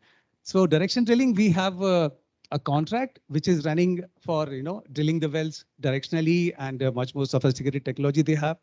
So we are paying 1,800 USD per day. So that's a rough idea.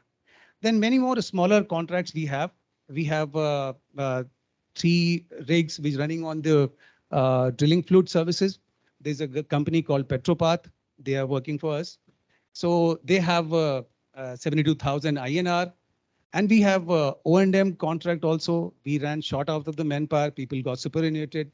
Then we hired some electrical, mechanical, and electronic control equipment guys. So that's again contract. Then there is a contract, miscellaneous job contract. We have contingents for us. There are people who do miscellaneous job for us. Whatever we ask to do. Suppose casing pipe lower karna hai, uske threads clean karna hai. So it's an unskilled kind of labor which we have hired, and that's a 2 lakh rupees INR per day. It's a big contract. Then we have a smaller contract also. Why am I reading this list is, you never know what kind of service you might require. We have rigs moving in and around Ahmedabad, right? 5 rigs. So we have to supply drinking water to them. So think of the mind, किस तरह की जरूरत पड़ सकती है. अब गर्मी है, आज को पानी पिलाना है सबको, तो you might require, or either you engage 6, 7, 8 guys, ONGC officers, to supply water to them. What is benefit? Of course, to go for contract. So cost of the water and the transportation and bringing back the empty bottles. So this is a very, you might think this is a very small issue. क्या है? पानी तो पिलाना है. But it requires whole lot of exercise. कि कितना distance होगा, average distance क्या होगा, कितने पानी की कीमत होगी, डीजल की कीमत क्या होगी, उसमें लेबर कितनी होगी, vehicle की wear and tear, all those things. So it's a tricky thing to handle. Then so on and so forth. We have a few of the contracts, like we have call out basis. जब rig आप down करते हैं तो वहां पर एक topman escape device होता है. I don't know any of you have seen that. There's an emergency escape device. So उसको install करना, uninstall करना, वो सब भी का एक contract है. So now coming back to the same slide where I'll be covering one of it. So let's go to requirement, drafting, and approvals. So if I start this pre-contract, first stage thing is requirement. How do you feel that, okay, you require this service? Right. First of all, you'll think that, okay, can I manage this service in-house? Do I have it with me? Or maybe neighboring work center. So I'll call that services from there. If I need to hire a rig, definitely my chief of service, sir had mentioned, that's why the chief of services were made to have a broader perspective, broader IWOTS view, so that, okay, इस work center में ये rig perform नहीं कर रहा है या वहाँ workload नहीं है, so transfer the rig to here. So I'll explore that, do I have a in-house service with me or not? So I don't go for the contract. Second is additional work program. Ahmedabad में अभी 5 rig मेरे पास हैं, 1000 capacity, 1500 capacity. I have sufficient. All of a sudden, my board says that you have to drill 50 additional well. Now, depending upon my efficiency parameters of Ahmedabad, कितनी depth पे drill करना है, किस तरह की well profile है, exploratory है, development है, उनकी testing time क्या होगा, all those parameters I'll consider and convert them into units. Units means उसको मुझे rig month में बनाना पड़ेगा, rig month से मैं rig year calculate करूंगा, then I'll so as to arrive at a point that okay, these many rigs I need to hire. फिर उसके बाद rig तो hire कर लूंगा, but which capacity, what capacity, how many meters I have to drill, how many deviation, how much of horizontal drift I have to cover. So capacity is defined. When do you need it? You might require the rig 1 month, in 2 months, 3 months, 4 months. So when actually you have to complete your work program, depends कि आप उसको rig को कितना mobilization time देते हैं. So these many questions are required to be answered. Cost estimation. This is one of the most important part कि आप जब rig hire करते हैं या कोई भी service hire कर रहे हैं तो उसकी cost estimation कैसे prepare करते हैं? Because that will determine the delegated powers, the integrated material management manuals to be followed, clauses to be followed. Cost estimation he determine करेगा कि आपकी sanctioning authority कौन सा होगा, tendering कौन सा होगा. So, and lastly, depending upon your cost estimation, your techno-economical analysis will be determined. If I hire a rig, that would definitely आज का जो crude rate होगा, उस crude rate के हिसाब से मुझे वो rig hire होगा तो इतने well में drill करूंगा, इतने meters के उनसे इतना envisage production होगा. So that will determine is it beneficial to hire the rig or to own it or don't own it or don't hire it. So that techno-economical analysis जो है वो मुझे finance करके देता है और वो मुझे पूरा पता लग जाता है कि yes, it is wise to go for a hiring of the services. Now, drafting. Contract draft करना लग रहा है कि हम एक कहानी लिख देंगे और वो contract हो जाएगा, जो भूल चूक होगी बाद में देख लेंगे. ऐसा नहीं होता. Contract एक बार sign हो गया, you cannot back off from that contract because it becomes a legal document between two parties. It's a promise to each other. So, आपको technical specifications draft करने हैं very carefully. मुझे ये पता है कि ये ऑडिटोरियम है और यहाँ पे मुझे इतनी चेयर्स लगानी है, तो मुझे I have to specify the number of chairs exactly. इनके बीच में डिस्टेंस कितना होगा, ये स्टेप्स राइज और ट्रेड कितना होगा, और पीछे मुझे अगर इंसुलेटिंग करना है लाइटिंग कितनी होगी. So it's a detailed document you have to prepare. We call it technical specifications. तो इस टेक्निकल स्पेसिफिकेशन का एक बहुत इंटरेस्टिंग स्टोरी बताता हूँ. इफ सपोज मुझे चतुर्वेदी साहब कहते हैं कि Rohila you have to purchase a horse which should be brown in color, which should be able to eat 10 kg of grass per day, and which should be able to run 20 kilometers in half an hour.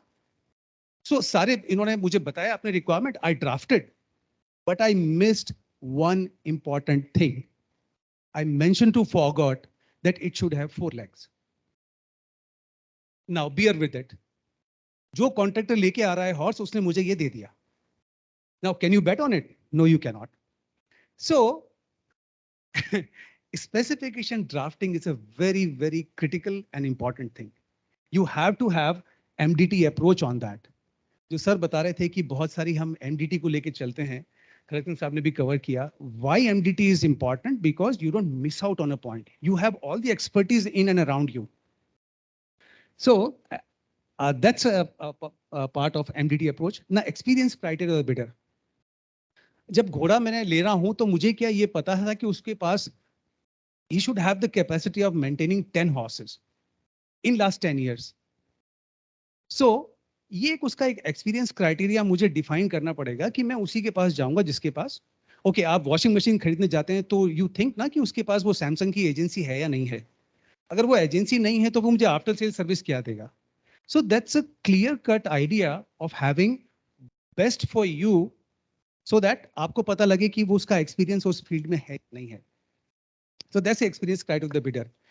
Now I have to firm मेरा bid evaluation criteria क्या होगा. Once I have all the bids with me at a later stage, उसको evaluate कैसे करूँगा? Will I be evaluating on the basis of experience? या उसका मैं उसके पास 10 रिग होनी चाहिए, बस उतना ही काफी है कि 10 रिग उसने खड़ी कर रखी है किसी स्टेशन में, तो क्या वो काफी है? तो what is my basic evaluation criteria? उसको हम bid evaluation criteria कहते हैं. What theme should I go for? Scope of work.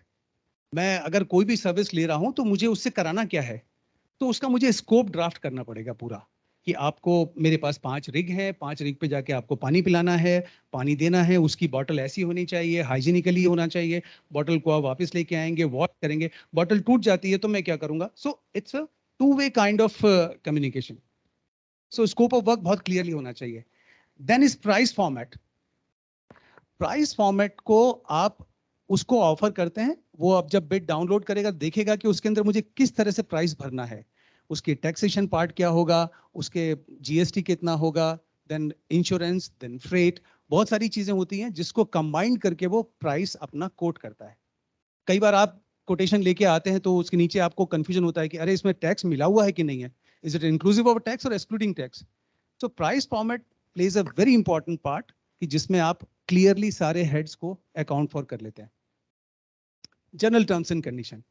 General terms and condition means उसके अंदर आप डिफाइन करते हैं कि क्या मेरा काम है, क्या आपको करना है, उसमें लीगल क्लॉजेस उसमें कवर होते हैं. देन गवर्नमेंट ऑफ इंडिया के बहुत सारे मैंडेटरी क्लॉजेस होते हैं, लाइक स्टार्टअप अगर कंपनी है तो उसको किस तरह से आप प्रेफरेंस देंगे, अगर कंपनी एमएसएमई है तो किस तरह से परफॉर्मेंस देंगे, और अगर उसमें आपको लेबर भी इंगेज्ड है तो उनके ईएसआईसी, प्रोविडेंट फंड, उन सब का provision. So all these things are, आजकल एक प्रधानमंत्री बीमा योजना, वो सब भी कवर करना है. So all those small things are covered under general terms and conditions. Then special terms and condition, जो उस कॉन्ट्रैक्ट के पर्टेनिंग होते हैं, आपको उस कॉन्ट्रैक्ट में क्या क्या है, कैसे करना है, आपको कितना ऑपरेटिंग डे रेट होगा या क्या होगा, वो सारी चीजें जनरल टर्म्स एंड कंडीशन में पूरी तरह से कवर होती हैं. तो उसमें अगर आप वो लेट अगर सर्विसेज मोबिलाइज करेगा तो मुझे उसके लिक्विडिटी डैमेज एलडी इंपोज करना पड़ेगा. So I can not leave contractor to go like this. I have to cover each and every line in the contractor कि उसको मैं कैसे कैसे cover करूँगा in a given situation. Coming to approval part, I'll try to go more hurriedly, sir. Approval में बहुत सारी चीजें आती हैं, जैसे मुझे सबसे पहले तो रिक्वेशन प्रिपेयर करना है कि मुझे, जैसे हमने कॉस्ट एस्टिमेट प्रिपेयर किया था, उस कॉस्ट एस्टिमेट को लेकर के मुझे परचेज रिक्वेजिशन बनाना है, उसको मुझे उसमें सारी कॉस्ट को इम्बेड करना है, टैक्सेशन पार्ट को इम्बेड करना है. So there are stages of PR which is called as creator, then MRP, material resource planning, and verify भी वही करेगा कि यस और कहीं से मैं रिसोर्स नहीं ला सकता तो फिर यहीं से लेना पड़ेगा मुझे. और फाइनेंस, एज सर सेड कि finance is a major section which I have to write before sending the proposal to the final sanction. Sanction हम देते हैं जो हमारा कंपिटेंट परचेज अथॉरिटी होता है, सीपीए, उसके पास सैंक्शन के लिए भेजते हैं. इन मैनी टाइम्स जब हमारा केस वैल्यू बहुत हाई है तो केसेस हमारे कमिटीज के पास भी जाते हैं. कमिटीज में भी EC, executive committee, EPC, executive purchase committee, तो वो कमिटी अप्रूवल भी होता है. So after having all these approvals in place, my second stage would be procurement, which covers tendering, awarding, and signing. So in contract, this is the, apex kind of stage wherein you are putting all your brain, kahin se koi galti na ho jaye. I'll take you to these stages. What we do after having all the approvals and sanction in place, we send approval to our material management group. Okay, this is your sanction. This is my bid evaluation criteria. This is my specific terms and conditions. All those things, पूरा drafting करके approval लेके मैं MM को भेज देता हूँ. Right? 5 lakh के cases जो होते हैं वो मैं अपने आप ही कर लेता हूँ, लेकिन उससे ऊपर के जितने भी cases हैं, I send it to MM. So MM क्या करते हैं? वो सारे procurement का जितना भी documents है वो सारा लेकर के वो NIT, नोटिस इनवाइटिंग टेंडर. सो NIT क्या होता है कि वो हम जो पब्लिकेशन करते हैं बिड्स की, आपने देखा होगा अखबारों में बहुत सारा छपा हुआ होता है, निविदा टेंडर्स, तो वो सारी चीजें पब्लिश भी होती हैं. But we in ONGC, as your theme says, it's a digitization in making the oil and gas industry sustainable. So ONGC is one of the premier company wherein we have gone paperless. So we have website etenders.ongc.in. We publish our tenders in that. और अभी आप कितने लोगों को पता है GeM के बारे में? जेम, अच्छा, Amazon के बारे में, Flipkart के बारे में? Everybody will raise hands. So this is the portal where Government of India has initiated. It's a government e-marketing, GEM. So we are, taking all these steps to go for GEM. जितनी भी services, जितने भी procurement अभी हो रहे हैं, except few below 5 lakhs का जिसमें कि हम कस्टम बिड नहीं कर पाते हैं, वो हम जेम से नहीं कर पा रहे हैं. Otherwise it's like shopping online, just like your Myntra और फ्लिपकार्ट और Amazon. सो दीज जेम, जैसे आप मैनुअली कर रहे हैं उसी तरीके से आपको अपना जेम के पोर्टल पे करना है. आप जब शॉप पे जाते हैं तो आप क्या करते हैं? आप स्पेसिफिकेशन देखते हैं. Similarly you follow the steps on Amazon. Amazon पे जाते हैं तो you scroll down and see the all specifications, कितने साल की गारंटी है, क्या है, what the project is like, you will see the photographs and all. तो it's a similar stage. We have same kind of steps on GEM. Services, procurement, material, everything is available. We are trying to board more and more vendors on GEM portal, sir. Abhi, it gives me pride to say that ONGC is second or third largest company to, it's the highest procurement on GEM, sir.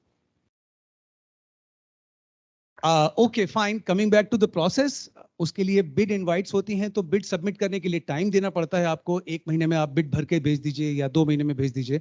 So it's depending upon the case, किस तरह से हम time देना पड़ता है उसको. Then we have pre bid conference. Many of the bidders, prospective bidders, might require certain clarification on the specification, on the general terms and condition which you have specified in your tender. So you might need to answer those queries, for which there is a stage called pre-bid conference. अभी bid हुआ नहीं है, लेकिन उससे पहले आपको pre-bid conference में उसको जवाब देना है. Technical evaluation. Now guys, this is the really brain-putting and brainstorming kind of stage. When you have all the bids with you, उन्होंने बहुत सारे tons and tons of document भेजे होते हैं because आपने मांगे हैं.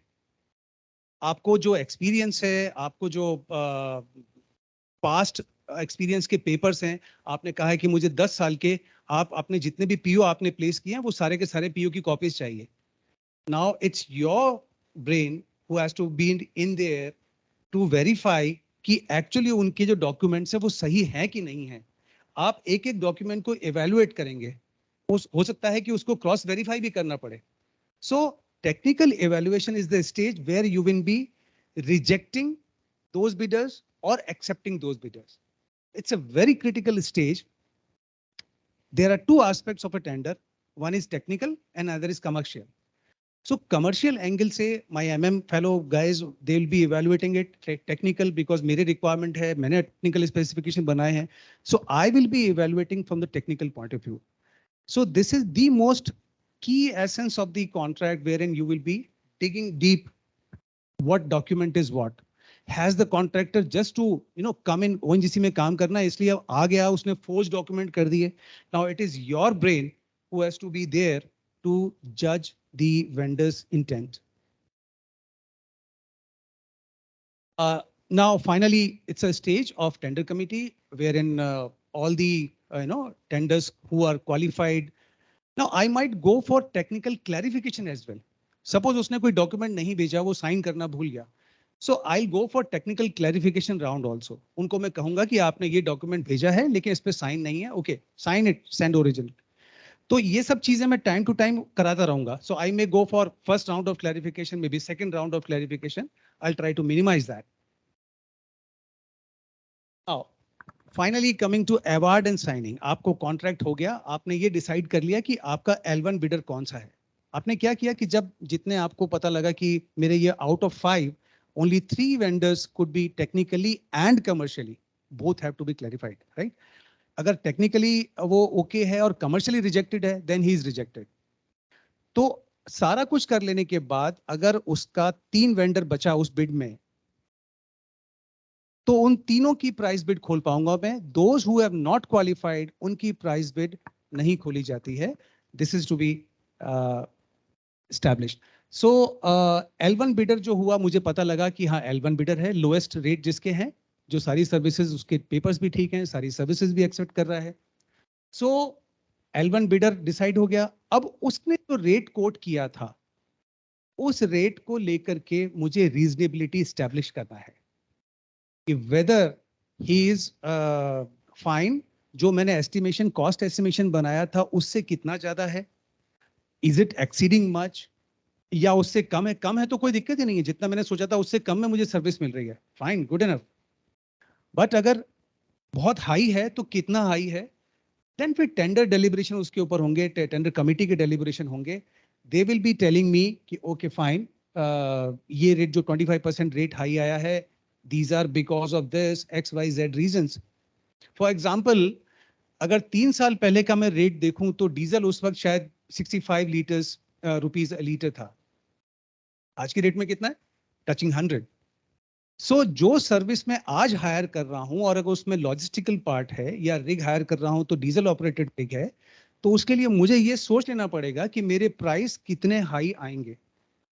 तो मुझे जब मैं कॉस्ट एस्टिमेशन कर रहा था तो उस टाइम पे I have to built in that feature कि मैं अपना कॉस्ट एस्टिमेशन खराब ना हो, ताकि जब रेट खुले तो उसमें डिफरेंस कम हो.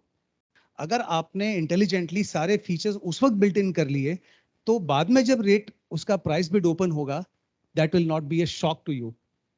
सो at least you will be able to justify that, fine मेरे रेट इतने खुले हैं, तो टीसी को आप जाकर के एक्सप्लेन कर सकते हैं, tender committee will approve it, and your अगर जो ज्यादा का रेट खुला है उसकी एडिशन सैंक्शन आपको चाहिए होगी. फिर फाइनली जो कॉम्पिटेंट परचेज अथॉरिटी है, that will approve and your order is placed to the L1 bidder. Order place होना ही सारा कुछ नहीं होता. अब उसके बाद हमारी स्टेज आती है performance bank guarantee. Because nationalised bank को ये कहा गया है कि आप अपनी बैंक गारंटी इनकी बीच में लेकर रखिए. If he is a defaulter, I will capture his money. So it's a mutually एक पैसे को ब्लॉक करके हम बैंक में रख देते हैं, अगर साधारण सी भाषा में कहें. सो it's a performance bank guarantee. So finally the contract is signed. Now, I'll talk post-contract. Hardly 5 more minutes. Post-contract. Post-contract में आपकी जो 3 stages थी, first is execution. Now the contract is signed. आधा टेंशन दूर हो गया. अब मुझे execution part लेना है उसको. उसकी services mobilize करनी है. उसने कुछ टाइम मांगा था मेरे से कि okay, I'll mobilize my rig, I'll mobilize my drinking water services, or I'll mobilize my SDMM tool in so much of time. वो टाइम अगर डिफॉल्ट तो नहीं हो रहा है, उसको एक्सटेंशन तो नहीं चाहिए. सो वो सारी चीजें भी हैं. अब शुरू होता है कि स्टैट्यूटरी कंप्लायंस जो मुझे एक दूसरे की करनी है. I'll give you one example कि ये जब rig hire हुआ था सर उसमें सबसे बड़ा लेबर लाइसेंस लेना है उसको. So लेबर लाइसेंस के लिए कुछ डॉक्यूमेंट मुझे भी देने हैं उसको so that he can apply for labor license at labor commissioner office. So वो from both the parties it becomes liable कि आप डॉक्यूमेंट जो उसको चाहिए उसको I have to support him और जो मुझे डॉक्यूमेंट चाहिए उसके लिए वो he should expedite. So labor, minimum wages, insurances, जो contingent labor का साथ जो contract है उसमें insurance clauses बहुत हैं. So the ex-contractor who is going out, वो सारा का सारा insurance premium नए वाले को transfer करेगा and LIC comes into picture. It's a whole lot of a tedious process to switch over from old contractor to new contractor. So you have to be very careful. You are not leaving a loophole. बहुत सारे essentiality certificate, sir ने DGH का नाम लिया अभी, तो DGH is issuing essentiality certificate जिसमें हम लोग tax benefit लेते हैं. When a contractor is going out, you have to see that either he is consuming all the material because he has enjoyed a tax benefit on that. So it's a whole lot of a long story to cut short, staying with the tender. Mobilization. अब आपने सारे काम कर लिए, documents भी पूरे हो गए आपके, अब आपको services on the spot mobilise करनी है. So that is the important part where in you start getting the services on the spot. Now services भी आ गई आपके पास, अब आपको परफॉर्मेंस मॉनिटर करना है. Is it doing the way you wanted him to do? Is it giving you the right kind of stuff which the technical specification says? वो सारी चीजें आपको मॉनिटर करनी है because it's a long term contract, maybe 1 year, 2 year, 3 year. तो उन सब contracts में जो मॉनिटरिंग पार्ट है, क्लोजर मॉनिटरिंग, वो बहुत जरूरी है बिकॉज इट्स योर मनी. वो तो चाहेगा कि उसका प्रॉफिट मैक्सिमम हो. He'll try to fool around. अरे सर वो रास्ता ही बंद था, वहां पे पेड़ गिर गया इसलिए मैं पानी पहुंचा नहीं पाया. Don't fall on that. पानी उसको पहुंचाना है, that he has signed a contract in any given condition. Irrespective of weather. ये आपने लिखा हुआ है सब कॉन्ट्रैक्ट में. So grab him. So monitoring and control of the performance, financial management and payments. अब वो definitely सब महीना भर काम किया, महीना भर के बाद he'll bring you a bunch of papers. So that invoices, आप उसके साथ उसमें पेपर लगे हुए हैं, सारे इंचार्जेस जहाँ पे उसने सप्लाई किया है उनके सर्टिफिकेशंस होंगे. So you have to check. Keep a check. What kind of document he is submitting? Is he not forging? Is he not giving the false data? कि मेरा इतना यहाँ पर ऐसा हो गया और यहाँ पे ये हो गया तो मुझे इतना पेमेंट तो बनता ही है मेरा. No. You have to rely on your people where he is giving services. So उन सारी सर्विसेज को लेकर के इनवॉइसिंग का आपको एक स्ट्रक्चर करना पड़ेगा because it's your money. So that's a financial management. तो उसके लिए आप क्या करेंगे कि जब आपका कॉन्ट्रैक्ट साइन हो जाता है तो आपको OLA, PR, PO ये सारी चीजें बनानी होंगी because out of these PR, PO you will be making monthly payments. Checking of documents in invoices, then deductions. This is the part which every month you have to take care. आपको कोई भी service मिल रहा है तो आप उसमें deduction करने का प्रोविजन आपके कॉन्ट्रैक्ट में बिल्ट इन है. Suppose in one contract, he has to give me certain diameter of pipes, which he is not maintaining. So क्या मैंने per piece of pipe का deduction अपने contract में built in किया हुआ है? So that may be shortfall of services, shortfall of material, shortfall of equipment, even manpower. उसने कहा था कि 4 आदमी मेरी शिफ्ट में पहुंचेंगे. But today, for some reason, there are 3 persons. So क्या उस एक एब्सेंट का मैंने अपने कॉन्ट्रैक्ट में बिल्ट इन किया हुआ है कि पर डे पर पर्सन एक आदमी का डिडक्शन होगा? So I have to take care of deduction as well as from the machine point of view as well. So finally I verify the invoices. Again, coming to digitization, ONGC has recently launched the entire invoicing system on paperlessly. We call it VIMS, Vendor Invoicing Management System. So we are following it through and through, sir. No invoice is in hard form. Entire invoicing process, generation to the settlement of the payment, it is paperless. So there are two levels of first and second level of invoicing of payment, and the payment. Finally, we forward the invoice to the finance, and finance does the payment. Payment again goes paperlessly, and it is not through any check or cash. Indenting section has to do parallel budgeting system as well. आपकी जेब में कितना पैसा बाकी है ये तो आप देखोगे ना, वो तो सर्विस प्रोवाइड कर ही रहा है all the time. So he is not afraid. वो every month he is going to give you one set of papers. या VIMS में आपको वो एक invoice बना के दे देगा. It is you who have to maintain and keep your pockets full so that you can pay him, constantly. आप ये नहीं बोल सकते कि ठीक है यार ये महीने का पैसा मैं तेरे को अगले महीने दे दूंगा. No, you cannot do that. Because he has to perform, because he have to render you services, so you have to keep his pockets full. So there's a saying in contract system, you should grip a contractor, but you cannot suffocate him. See, because he's working for you, he's your business partner. So आपको ये चीजें ध्यान रखना पड़ेगा कि उसको उस चीज का पैसा भी टाइमली मिलता रहे. In every contract there is a time limit. जैसे we have 21 days. 21 days में उसको पैसा उसकी बैंक में पहुंचना चाहिए. Post contract amendments, many a times what happened because of certain ambiguity, we might have to recorrect our contract. So in many a times we have a post contract amendment also. Okay, finally we have come to closure of the contract. ये भी एक बहुत बड़ा legal issue बन सकता है if you are not close the contract properly. So what we have to do? We have to ensure that all the ensure the completion of all the contractual obligations. Contract में मुझे पता है कि इसको क्या क्या करना था. Whether he has done it in full justice or not, whether he has complied with all the regulations which were mentioned in the contract. So I'll take in complete confidence that yes, he has completed. Now, I should be in a position to say that, okay, now I can release his performance bank guarantee or security deposit. I can release it. Then work completion certificate. Finally, उसको मुझे काम किया है उसने तो मैं उसको दूंगा work completion certificate. Otherwise, how would he prove that कि fine मैंने इनके साथ काम किया था? So work completion certificate is also one of the stage. Fund utilization, transfer and surrender.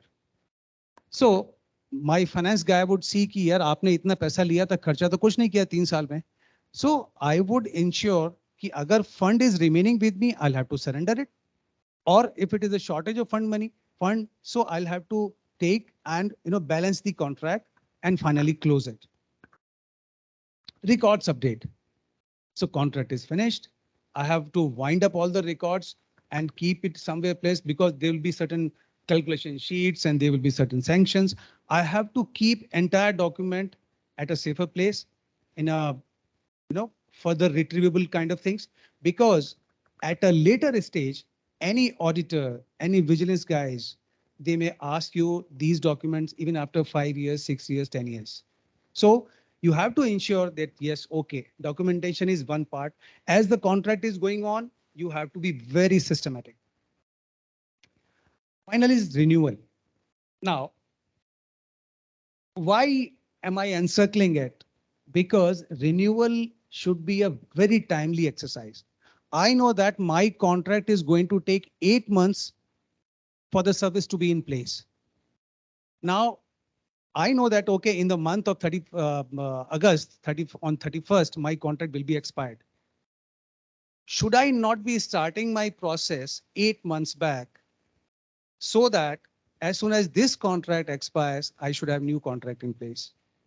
So this is really, really important for any contract so that it should be started very timely, precisely to match the ending time of the ongoing contract. Vendor development for better competition.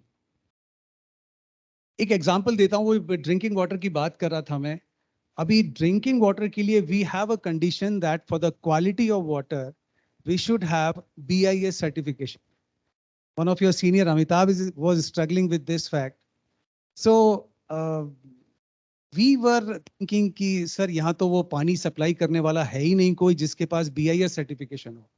Now, I cannot force my guys on the site to drink any XYZ quality of water. So I should have quality of water. But on the other hand, पानी के तो बहुत सारे vendors हैं. वो कंधे पे उठा के और 20 लीटर का बॉटल आपके सोसाइटी में छोड़ के जाएगा. Many of them are every nook and corner. But उसके पास क्या BIS certification है? क्या उसने किसी गवर्नमेंट एस्टेब्लिशमेंट में 1 साल तक कंटिन्यूस पानी सप्लाई किया है? क्या वो डिजिटली साइन करके टेंडर के डॉक्यूमेंट्स अपलोड कर पाएगा? सर अनपढ़ आदमी है, वो नहीं कर पाएगा पानी. तो कोई वेंडर नहीं मिल रहा. Finally we got one vendor जिसने अभी वो उसको PO अवार्ड हुआ है sir. Very interesting case. Retendering में चला गया था सर वो केस, कुछ नहीं कर पाया हम. पानी सप्लाई का केस और you know all the unions and IR issues state up. तो you have to have the better competition. आपको वेंडर्स डेवलप करने हैं. आपको अपने कॉन्ट्रैक्ट के बारे में बताइए भाई. You come work with us, I will facilitate you. मैं तुम्हें समझाऊंगा कि डॉक्यूमेंट कैसे करना है, क्या करना है. बट बेटर कंपटीशन तो आएगा. सिंगल बिडर में वो रेट करेगा, मैं 100 रुपए का पानी का बॉटल दूंगा आपको. If you have many vendors with you, at least there will be a competitive rate. Now अब now that you have the experience of running entire contract with you, आपको पता लगा आपने 3 साल तक कॉन्ट्रैक्ट चलाया, तो आपको बहुत सारे उसमें खामियां दिखी होंगी. No matter how perfect a contract is drafted, there will always be a room for improvement. So tweaking of clauses, specification, scope of work, compliances, statutory regulations, all those things you can, you know, modify in your further contract. अभी आप नया contract renew करने जा रहे हैं तो आप पुराने कॉन्ट्रैक्ट की जो लर्निंग एक्सपीरियंसेस हैं वो आप इसमें एम्बेड कीजिए. Do not hesitate, do not just copy paste. You have to put your brain कि आपको पिछले कॉन्ट्रैक्ट में अगर कुछ भी लगा कि एक चीज को मैं इंप्रूव कर सकता हूं, इट माइट ऐड वैल्यू. आपके जो सक्सेसर्स होंगे वो भी ऐसा ही करेंगे. So one day it will be a perfect contract. और आप ही की ईज के लिए है वो जो टेक्निकल स्पेसिफिकेशन है या फिर जो उसके पेमेंट प्रोसेसेस हैं, everything it will add value to it because of the tweaking. So finally budget allocation and price escalation. As I was saying कि आपका 3 साल पहले डीजल 65 रुपए का था, now it is almost 100. So आपको जो प्राइस एस्केलेशन लेने हैं वो आपको अभी कॉस्ट एस्टिमेशन में बिल्ट इन करने पड़ेंगे. Otherwise at the time of tender committee nobody would listen कि प्राइस तो 50% ज्यादा खुल गया. What would I do now? So please build in all possible factors which might affect your total cost estimation. Let me recall one of the Leonardo da Vinci, the great artist. He said, simplicity is the ultimate sophistication. That means if you have your tender simple, it might be sophisticated. So whatever you draft should be so simple, so very understandable, so that your contractor doesn't get confused and you get what he does for you. So always remember, the contracting is a teamwork. Amitabh alone cannot do, I alone cannot do without him. So we are a team. So always remember, it's a teamwork. You don't want to miss out on a point because this contract is going to stay with you for next 3 years or 2 years. So you have to be very meticulous on each and every point. Thank you very much.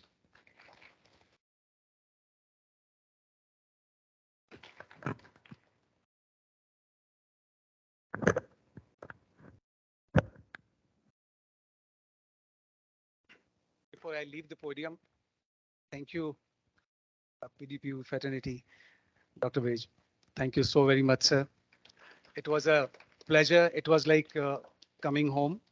Amitabh to khair yahin ke product hai, but I'm sorry. Thank you, Gaurav, and thank you all the guys who were coordinating with me, and hope to see you soon. Thank you very much. Wonderful.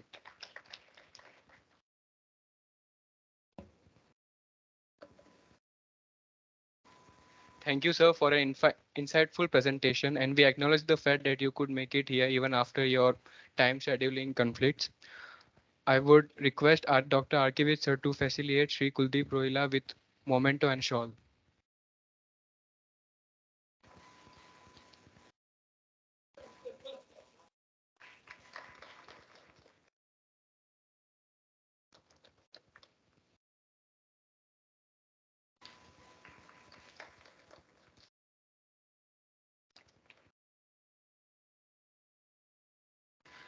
I would like to thank all the speakers for sharing their valuable knowledge with us.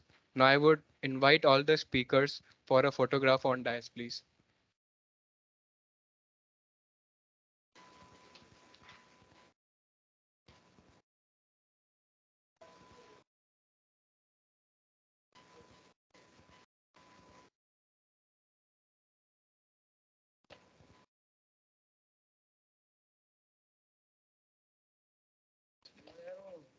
Mehsana.